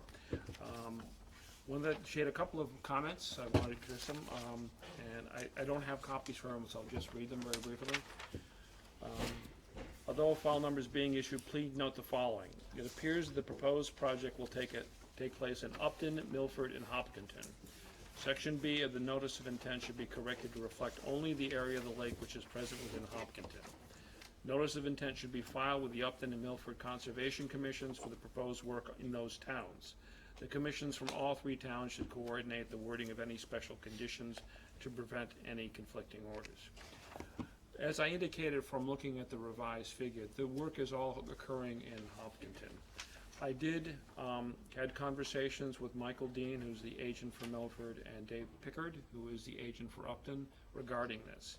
Sent them both notices of intent, and basically, they agreed with me that because they don't have work occurring within their townlands, they may have some fuzzy jurisdiction, but in most cases, they were happy to go with whatever the Hopkinton Conservation Commission ruled in terms of that. I would suggest that perhaps the commission request formal letters to that effect, just to close the record, but again, we did send them, because again, I realized that abutters would be notified in those towns, and I wanted to make sure that they were not caught napping in terms of being able to, if people came in, they had that comment, so. If I may add, we also sent a notice to all the abutters in Hopkinton, Milford, and Upton within 300 feet of the shoreline. Also went to Hopkinton, Upton, and Milford's boards of selectmen, town managers' offices, board of health director, conservation commissions, and parks and recreation departments. And then through the chair, I'll just also add to Dave's comments that we have talked with Milford and Upton in the past, and they've deferred to our commission on whatever we feel is appropriate for. And that was true in 2015 when the actual work was being done off their shorelines, and Right. now it's not even to that continuation. There was a second comment that I'll just read, but is not necessarily generic to this particular thing. They said it is unclear if the annual winter drawdown for Lake Maspinock has received an order of conditions from Hopkinton, Milford, or Upton. The applicant should clarify if permitting for the annual winter drawdown is requested in this notice of intent. And it goes on in terms of discussing that, but it's all about a winter drawdown, and I think that you already have an existing notice of intent that doesn't apply to this one. We have O&M an plan. order of conditions that has expired, and we have an ongoing condition, because we have the manual, the drawdown manual, that is now Okay. enforced. But yeah, so in essence, it's an ongoing condition. Okay, well, in this case, again, for our purposes of us, Yeah, I mean, I can address I that. can write that to you. Thank you. I just didn't have time, because like you said, it came in at 4 o'clock, and They so really I did keep had the other clock. things to deal with. Thank you. And the second set of comments are from Lucas Environmental, which is what you folks use as your second, your third-party reviewers. I don't know if everyone has copies of this, or? Yeah, in your packet. Okay, very good. If And you, DEP's comments are in your packet. if you review the most comments, one of the documents, project summary comments and requests, I really didn't get anything until I got down to point number 4. I think most of them are just descriptive. It says the applicant is required to publish notification of the project environmental monitor and has included the notice provided to the MIPA. I sent it into the 4th. We need to provide the date it is anticipated. It's going to come out tomorrow, so. The second comment of 5, the application state that all chemicals are expected to be applied at or below suggested doses according to EPA project. Label LE recommends the applicant clearly clarify that all chemicals will be applied at or below. I think that language is perfectly fine. Again, I say people use the label as their limits. So I'm not sure where that expected came from, but we could certainly, that can certainly be changed in the text. 6 recommends the previous special condition for the submission of annual reports to the commission. I would say we have supported that and suggested that in the notice of intent. That is the pre and post vegetation survey. Point 7 is more technical about the specific description of how herbicides will be applied.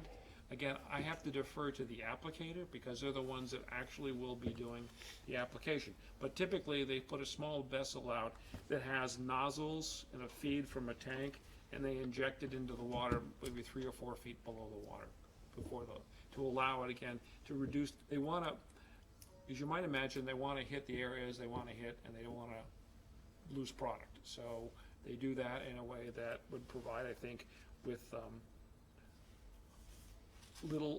it'll reduce the upon for drift. I have suggested in my other comments that perhaps they also want to provide these special conditions, avoidance of certain wind and wave conditions, giving minimum or maximum amounts of wave and wind action, just so you can do make sure that doesn't go.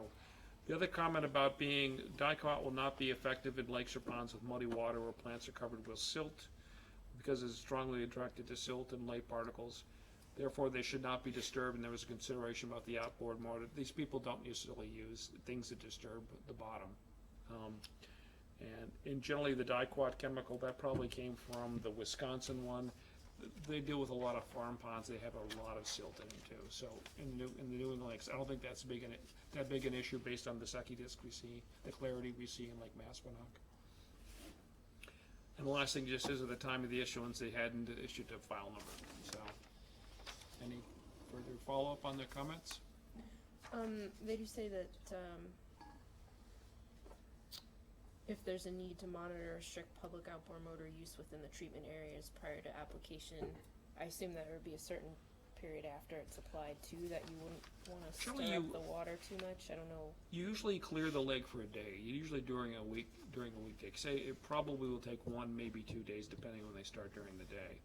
The stuff, once the chemical is put in the water, it will be rapidly absorbed by the vegetation, and then will begin to be either taken up or degrade in the water column. It degrades as a function of bacterial breakdown and photodegradation. So it probably is not an issue about worrying about like keeping that area, people from jet skiing or outboard motors in the area after the treatment's done a day or so. So I don't think that's really that big of an issue with these kinds of things. These are relatively dilute concentrations to begin with, and they dissipate very quickly. Any other comments on this one? I'll go then to John, who, I shouldn't say to John, but John requested of several of his department heads comments or and I guess the easy one is, I have 3. One from Stephen Slayman, Correct, fire chief. who's the fire chief, who reviewed the proposal and had no recommendation, so, or at least a comment. I also got one from Dave Del Torio, who is your town engineer. Do you have this copy too? Oh, okay, fine, okay, then you can, I'll read it just because it's hard to see it. If the community is behind using either both herbicides and is approved by Mass DEP and EPA, it is hard to recommend not using them. I would stress the need for a communication plan to notify the public well in advance of the application, and will require an application plan to be developed, as well as there are online resources that show the application process can negate the effectiveness of the treatment, that is, the silliness. I would also require confirmation the water quality, turbidity especially, would not be detrimental to the treatment application, as a muddy, dirty water will negate the effectiveness of the product to kill weeds, according to online sources. That'd be true. It gets soaked up by organic particles and such. So I think that could be developed in the order of conditions to make sure that some clarity and probably SECI minimum before application occurs. Again, I don't think that's a big issue for this lake, but that could also be done. The third comment came from John Gelchick, who's the principal planner. My recommendations are as follow. I would recommend the use of pesticides that are also approved by California and the European Union, rather than just the EPA and DEP.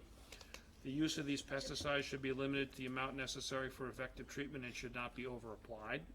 Special care needs to be taken to determine and avoid the effects of any pesticides on the native flora and fauna in and around the lake.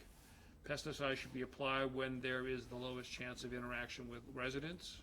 I don't think a midnight application is best, but we could, you do this early enough, and particularly getting it done before 4th of July is really cool. That's how I did things in the '60s, was the midnight application.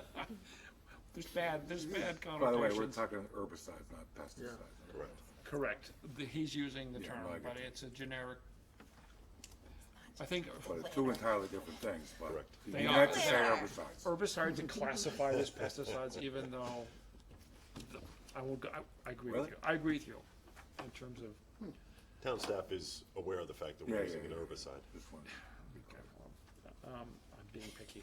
Other types of management, integrated pest management, et cetera, should be evaluated on an ongoing basis to determine if there is any chance to avoid pesticide use in the future.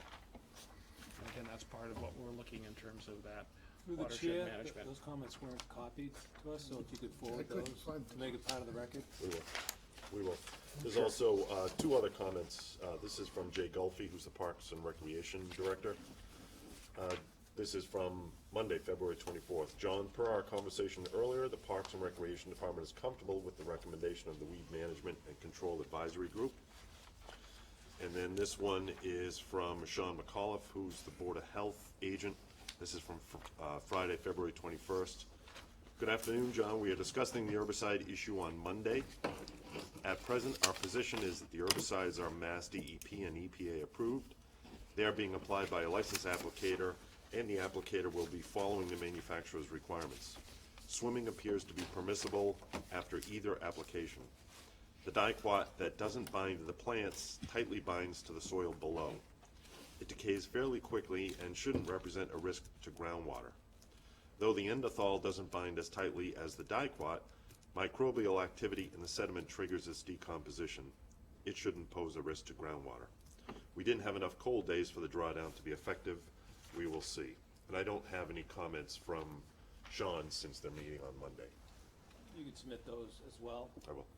And then, in that email chain, Dave did make a couple of points too in regards to what we just talked about, the shallow well at the island, you know, any consideration there, you know, in regards to, the herbicide use. And he also. Question was whether there was alternatives available to, I guess, supplying water or whatever, the opening up the thing in terms of the well at the bottom of the lake, correct? Right, and from what I understand, they don't use the lake as a public water supply, it's only for their, they don't use it Not for for drinking drinking. water. That is something that Sean McAuliffe said that he had a conversation with the property owners, and that's what they told him. Well, he had one other comment too. And you commented earlier when you were talking about the European, you were, David asked, there was supposed to be information forthcoming about it being banned in other countries, and that was, you gave an overview earlier. Permission overview of Yeah. that, but just a little further in terms of that. When you were speaking, I brought it up, because I Okay, wanted you to. okay. So, those were the 3 comments from the town. I can't say one's better than the other, I don't know enough, but it's a matter of how you take. I imagine there's probably products that are banned here, that are available there, and vice versa, I Through guess. the chair. Yes. Did I understand from John Gellich's note that maybe one or both of these chemicals is also banned in California? Both of them are Everything's registered in banned in California. Uh, Both of sorry. them, Both are banned in California? both are registered in California. So they're allowed? Absolutely. Okay. Dicot has a lot of applications. I looked at the pesticide. The way he wrote the note, it made it sound like maybe they were not allowed in I'm California. just curious, they actually, I did find that they've revised their guidance regarding endothol. They've reviewed endothol again relatively recently and had no reason not to change Okay. their regulations. The way the note was written, it So, seemed to suggest otherwise. okay.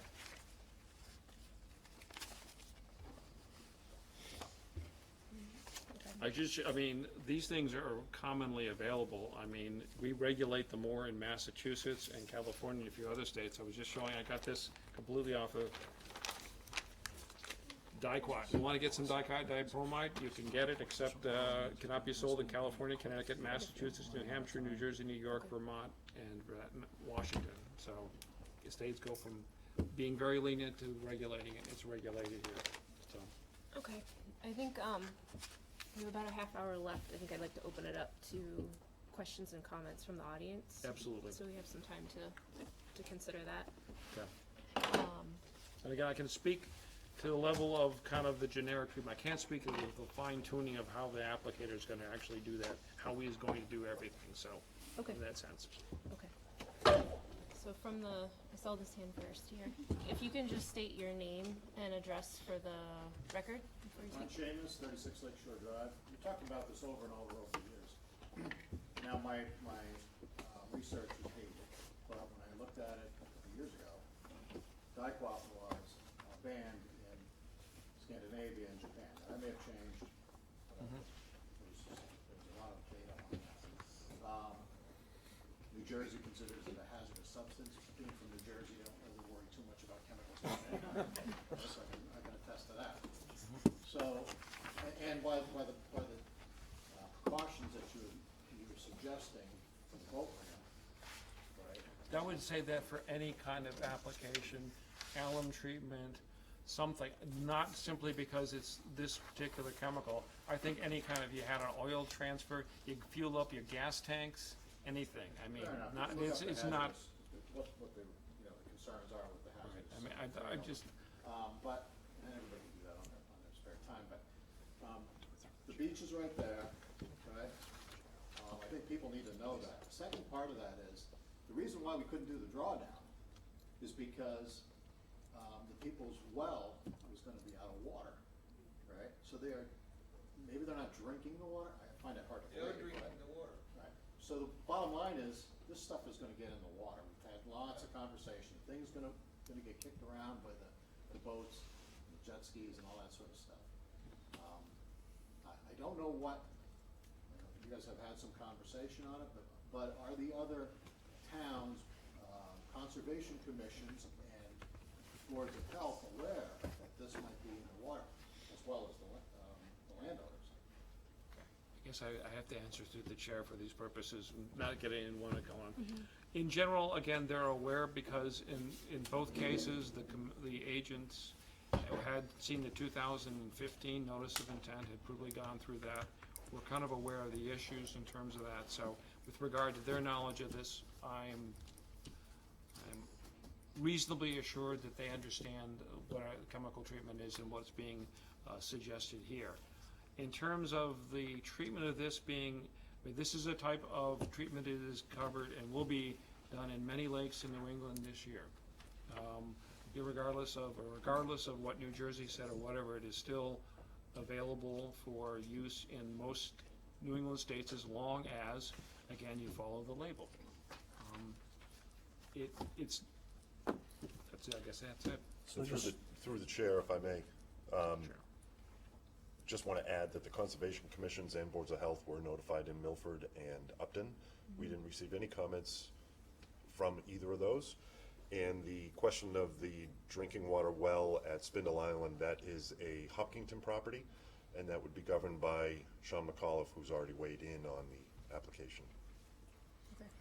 And through the chair, I'll just add that anytime there's an application of this kind to lakes in Massachusetts, the process is very consistent. You have to go through the Concom, the Board of Health, the butters have to be notified. So it's not something that's unique to this situation.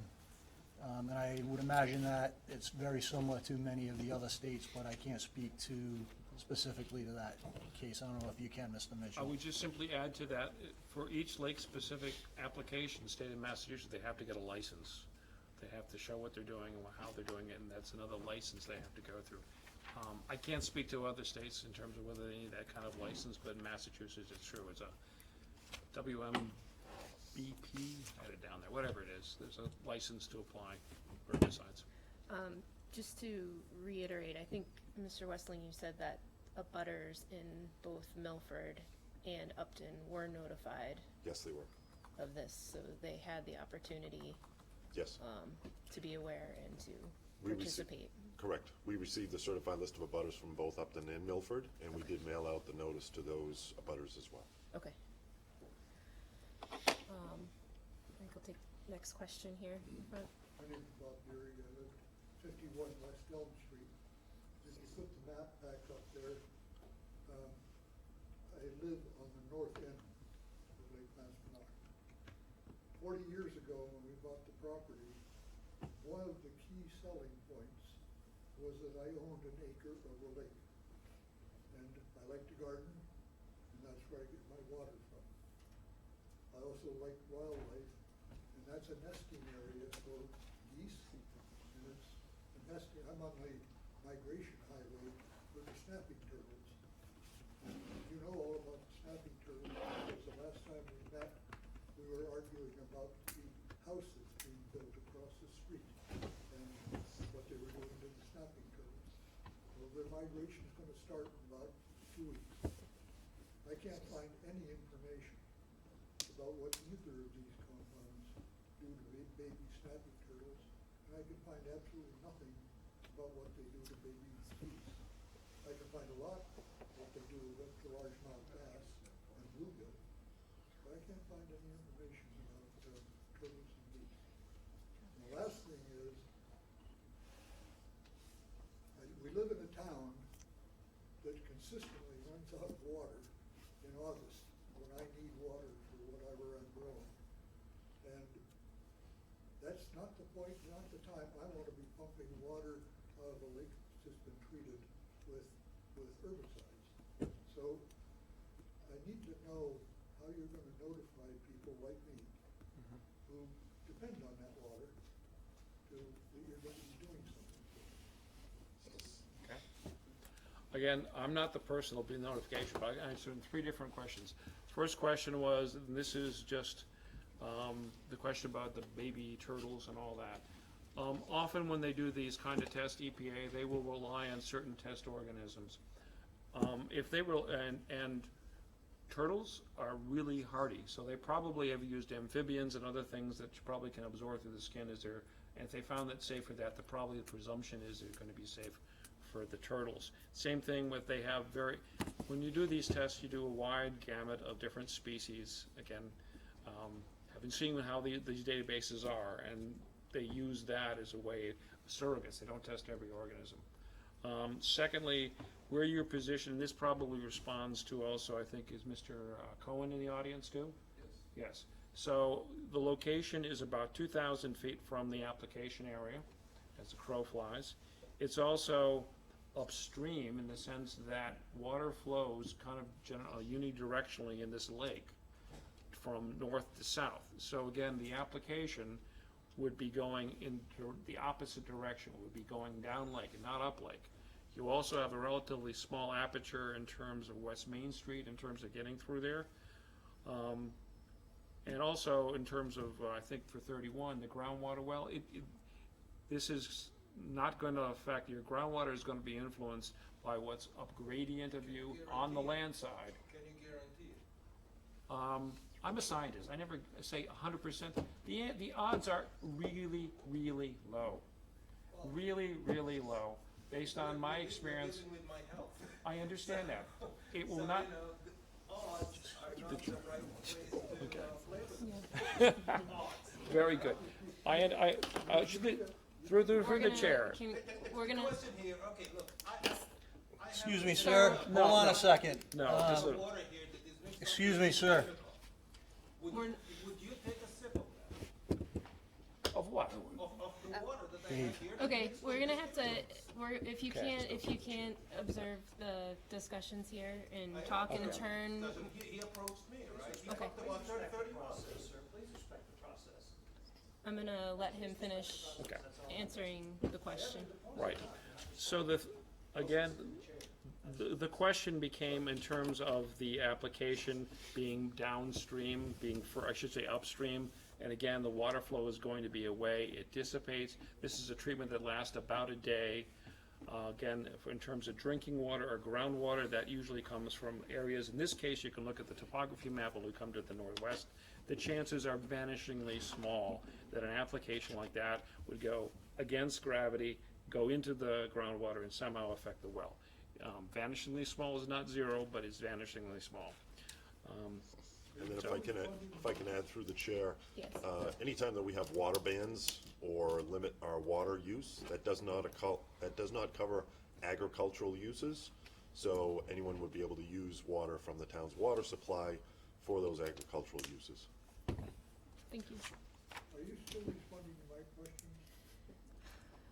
We will continue to respond to your question, yes. Was it answered? You made a statement that I have to take issue with. You're talking about this Lake Maspinock as if it were a stream. No.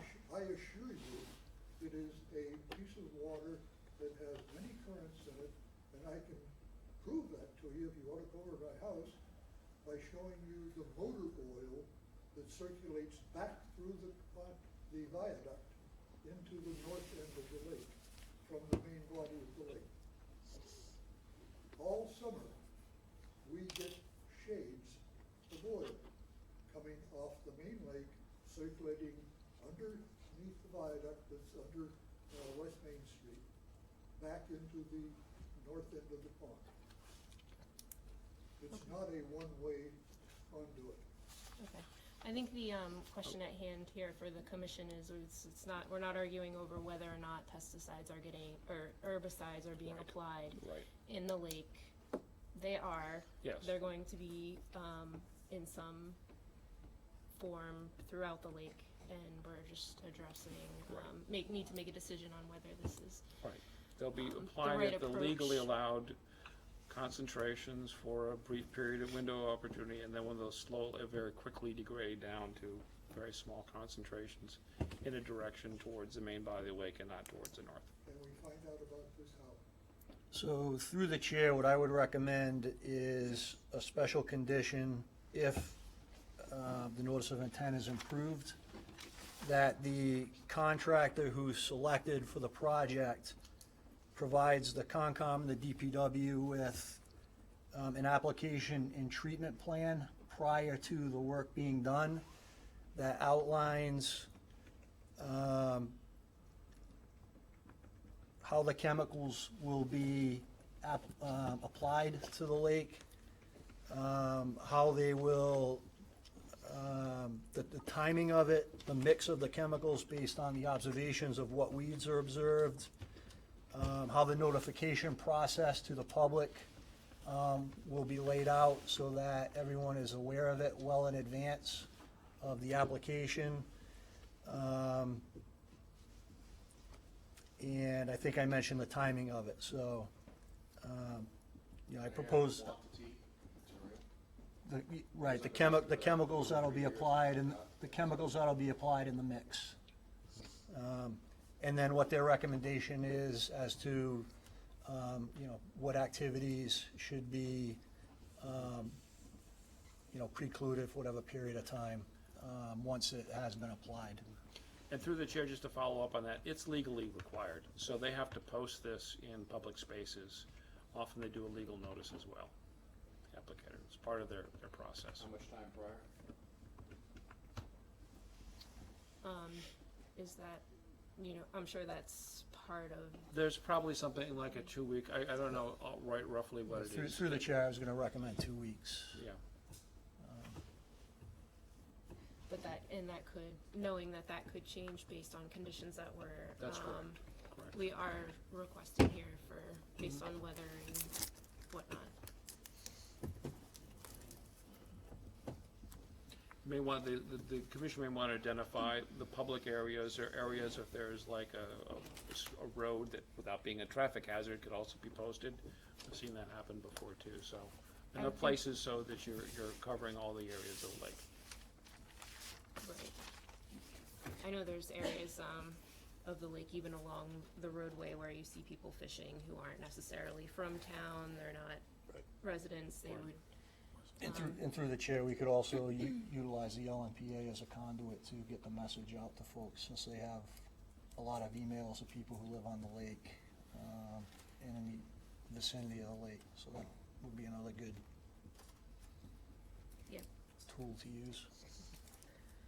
Okay, are there other questions Questions over from the audience? All right, on the, I'm gonna stand up because I tend to have a soft voice. can you just state your name? Carol Essler, 16 Oakhurst. I'm gonna make some statements and I have a few embedded questions in those statements as well. And as you probably know me, I'm one of the people who's going to talk about why not do this. And I think there is a right that people have to not be exposed to harmful chemicals. And these chemicals are harmful. I've done a lot of research. Even the families of the applicators are advised not to wash the clothing of the applicators without special training. The rights that should be granted to whole ecosystems. I believe that ecosystems as well as people have rights. And also our collective rights as a town to clean water, and our rights as a voting town, as people who have rejected this plan at a town meeting. Now, my information, and I don't know where other people's information comes from, I know many of the studies are funded by chemical companies. The information I have comes from Cornell University, Michigan State University, Oregon State University, and University of California, Davis, not research from entities that manufacture or profit from the herbicides. Now, diquat is a toxic chemical. It's an irritant to skin, eyes. In larger quantities, it is toxic to kidneys and livers. It is an eye irritant. Repeated exposure causes cataracts. It is non-selective. It will kill not just target plants in the lake, and the lake is not a swimming pool. It is an interconnected web of life. More study is needed to look at this herbicide as a cause of mutations. The studies say this. The data that's come in is contradictory and more studies are needed. It's slightly toxic to fish. It's toxic to the organisms that fish eat. It kills invertebrates. Traces are found in the soil many years after application. It can saturate the soil with repeated applications, and then groundwater quality is affected. It is found in the soils 4 years after application. Here comes a question. There's also a highly toxic chemical impurity called ethylene dibromide, and small amounts of it are present in the diquat. I would like to know more about that chemical, but let me say a few things more first. It's also corrosive to metal, in particular aluminum. They recommend no swimming for 14 days and not watering livestock also for those 14 days. Now, let's consider our dogs and cats livestock. We have control over them. We do not have any control over our eagles, our muskrats, and the other large creatures large and small. I did some research into why the EU banned dicot in June of 2019. The two reasons I came up with, one was the need for more research into the mutagenic effects, and the second reason was the inability to protect those who don't want exposure to these chemicals.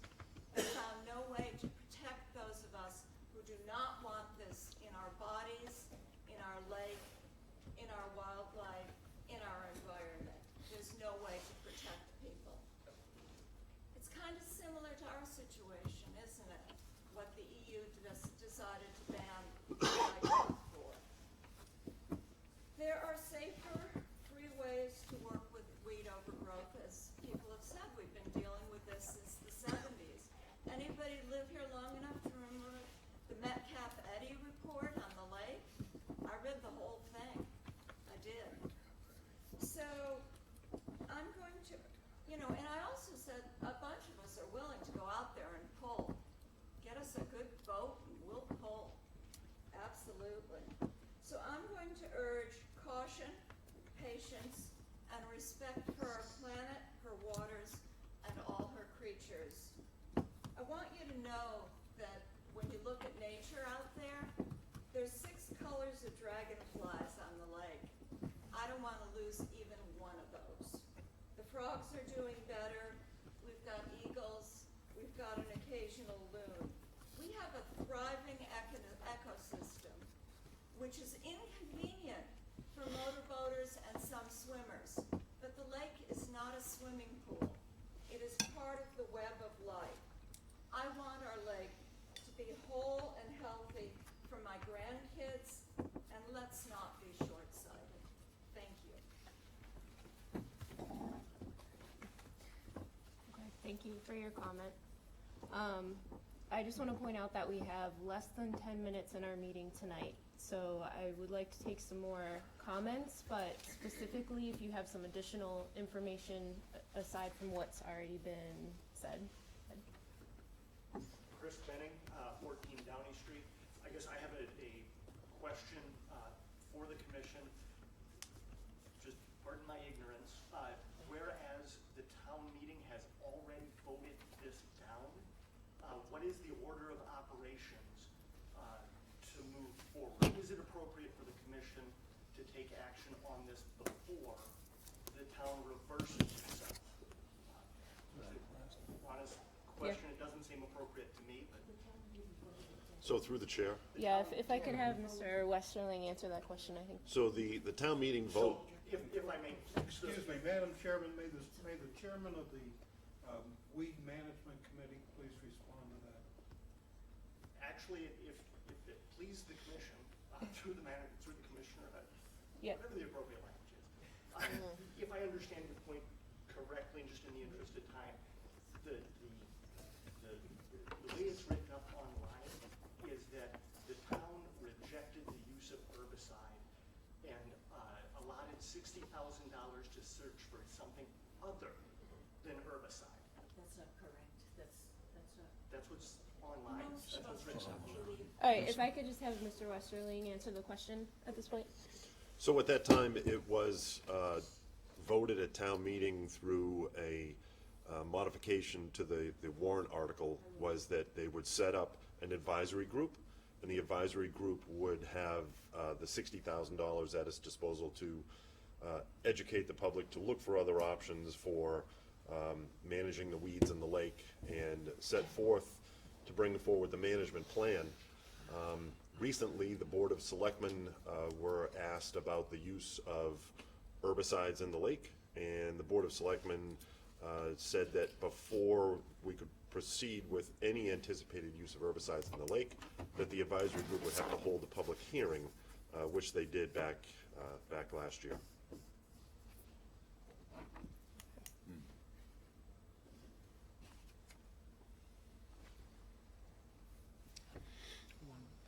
Through the chair, can I ask Yes. a clarifying question? Yes.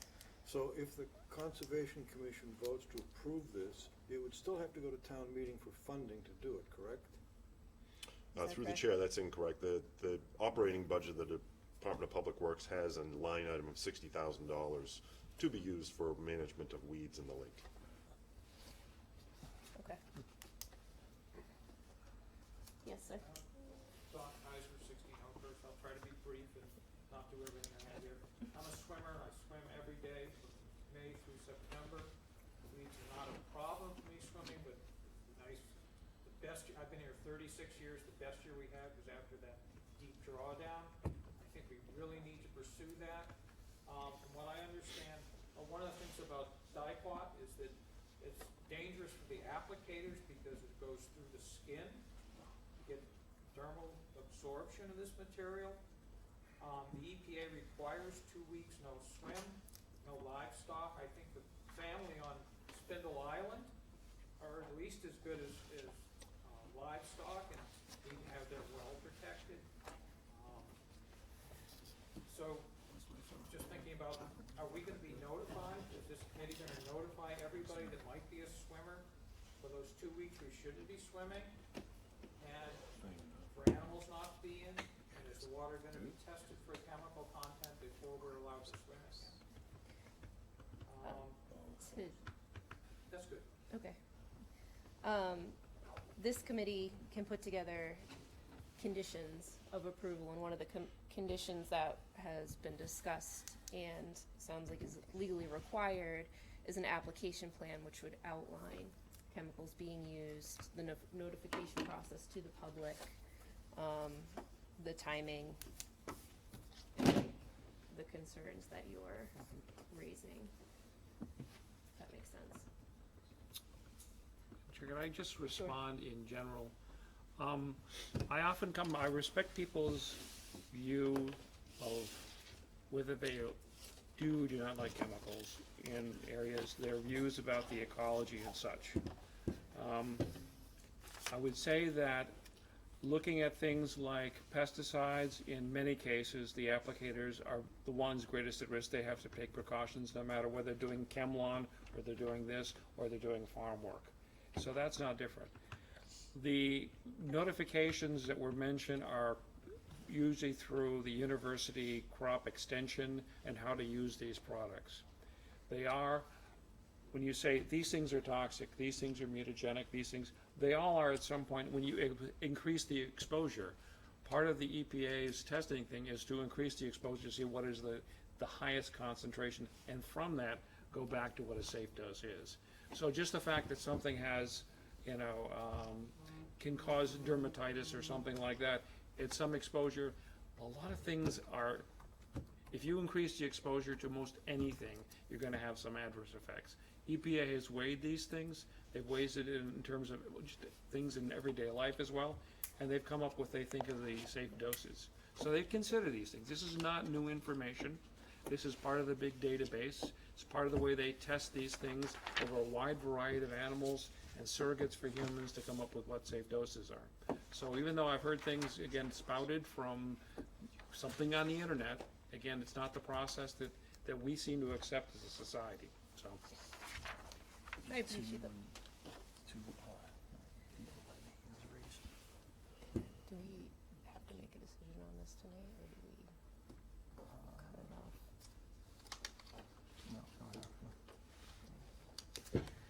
Take a, yes, sir. Walter Garland, 50 Downey. Everything I've heard tonight, these chemicals are approved by the EPA, and they will be used according to the instructions. The applicators are all trained in using them according to the EPA guidelines. The weed situation in the lake is terrible. I'm on the west side of the lake, I'm sorry, the east side of the lake, and the wind blows from the west to the east, and all the lake weeds that are churned up by the boats and stuff come over to our side, and it's sometimes 15 to 20 feet deep. This past summer, it was the worst it's ever been. This is desperately needed in the North Basin, which is where I live. I know there's been tremendous support for this in the other meetings, and I've encouraged you to move forward with this plan. Thank you. I have a quick question. So I'd like to ask a question about what you just said a little while ago. I think So- at this point, this is, Just a this quick is. one. The building's closed at 10 o'clock. All right, listen, it is 10 o'clock. We need to close and leave the building. I need to speak something No, about no. on the record. Excuse me, let me finish. At this point, I think there's more to be said. I think there's more to think about, so I would like to continue the meeting so that we have an opportunity to hear everything that we have to say. Those on the board agree? Yes. Yes, okay. Can I get a motion to continue this? So moved. There's already people, we had- unless you wanna go out to, we've already got people booked for the 10th and the 24th. So, pick the day. We'll be the first, but we'll get you on as Yeah, you're early like, as we "Ah." can. Can I get a motion to continue? Second. All in favor? Aye. Wanna go to the next meeting, the 10th? Yeah. Okay. Mine's better than 80s. Yeah, I think that makes sense. You guys, We're gonna make a motion Madam Chair, I missed that. What is the date that it'll be moved to? the 10th, 10th. unless we could go to the next meeting, but as long as that works for you. Okay. That's perfect, thank you. Does that work for you, Dick? Can't do this without you. Well, we can't do them, so do we have to continue all this other stuff? So everything, Do we have to continue everything else on Hold your the, opinions, but. We have an It's nice agenda, to so. have- It's nice to also listen to people that have some other opinion. I understand you don't like me maybe, or you prefer to talk to somebody else. I continued so But- that we but- could hear more comments from everyone. Yeah, but, Yes. but there was some people talk twice and you just ignored them. So next time, I would like to have the opportunity to speak. Okay. Thank you. Thank you very much to the commission, appreciate your time. Thank you. Thank you. so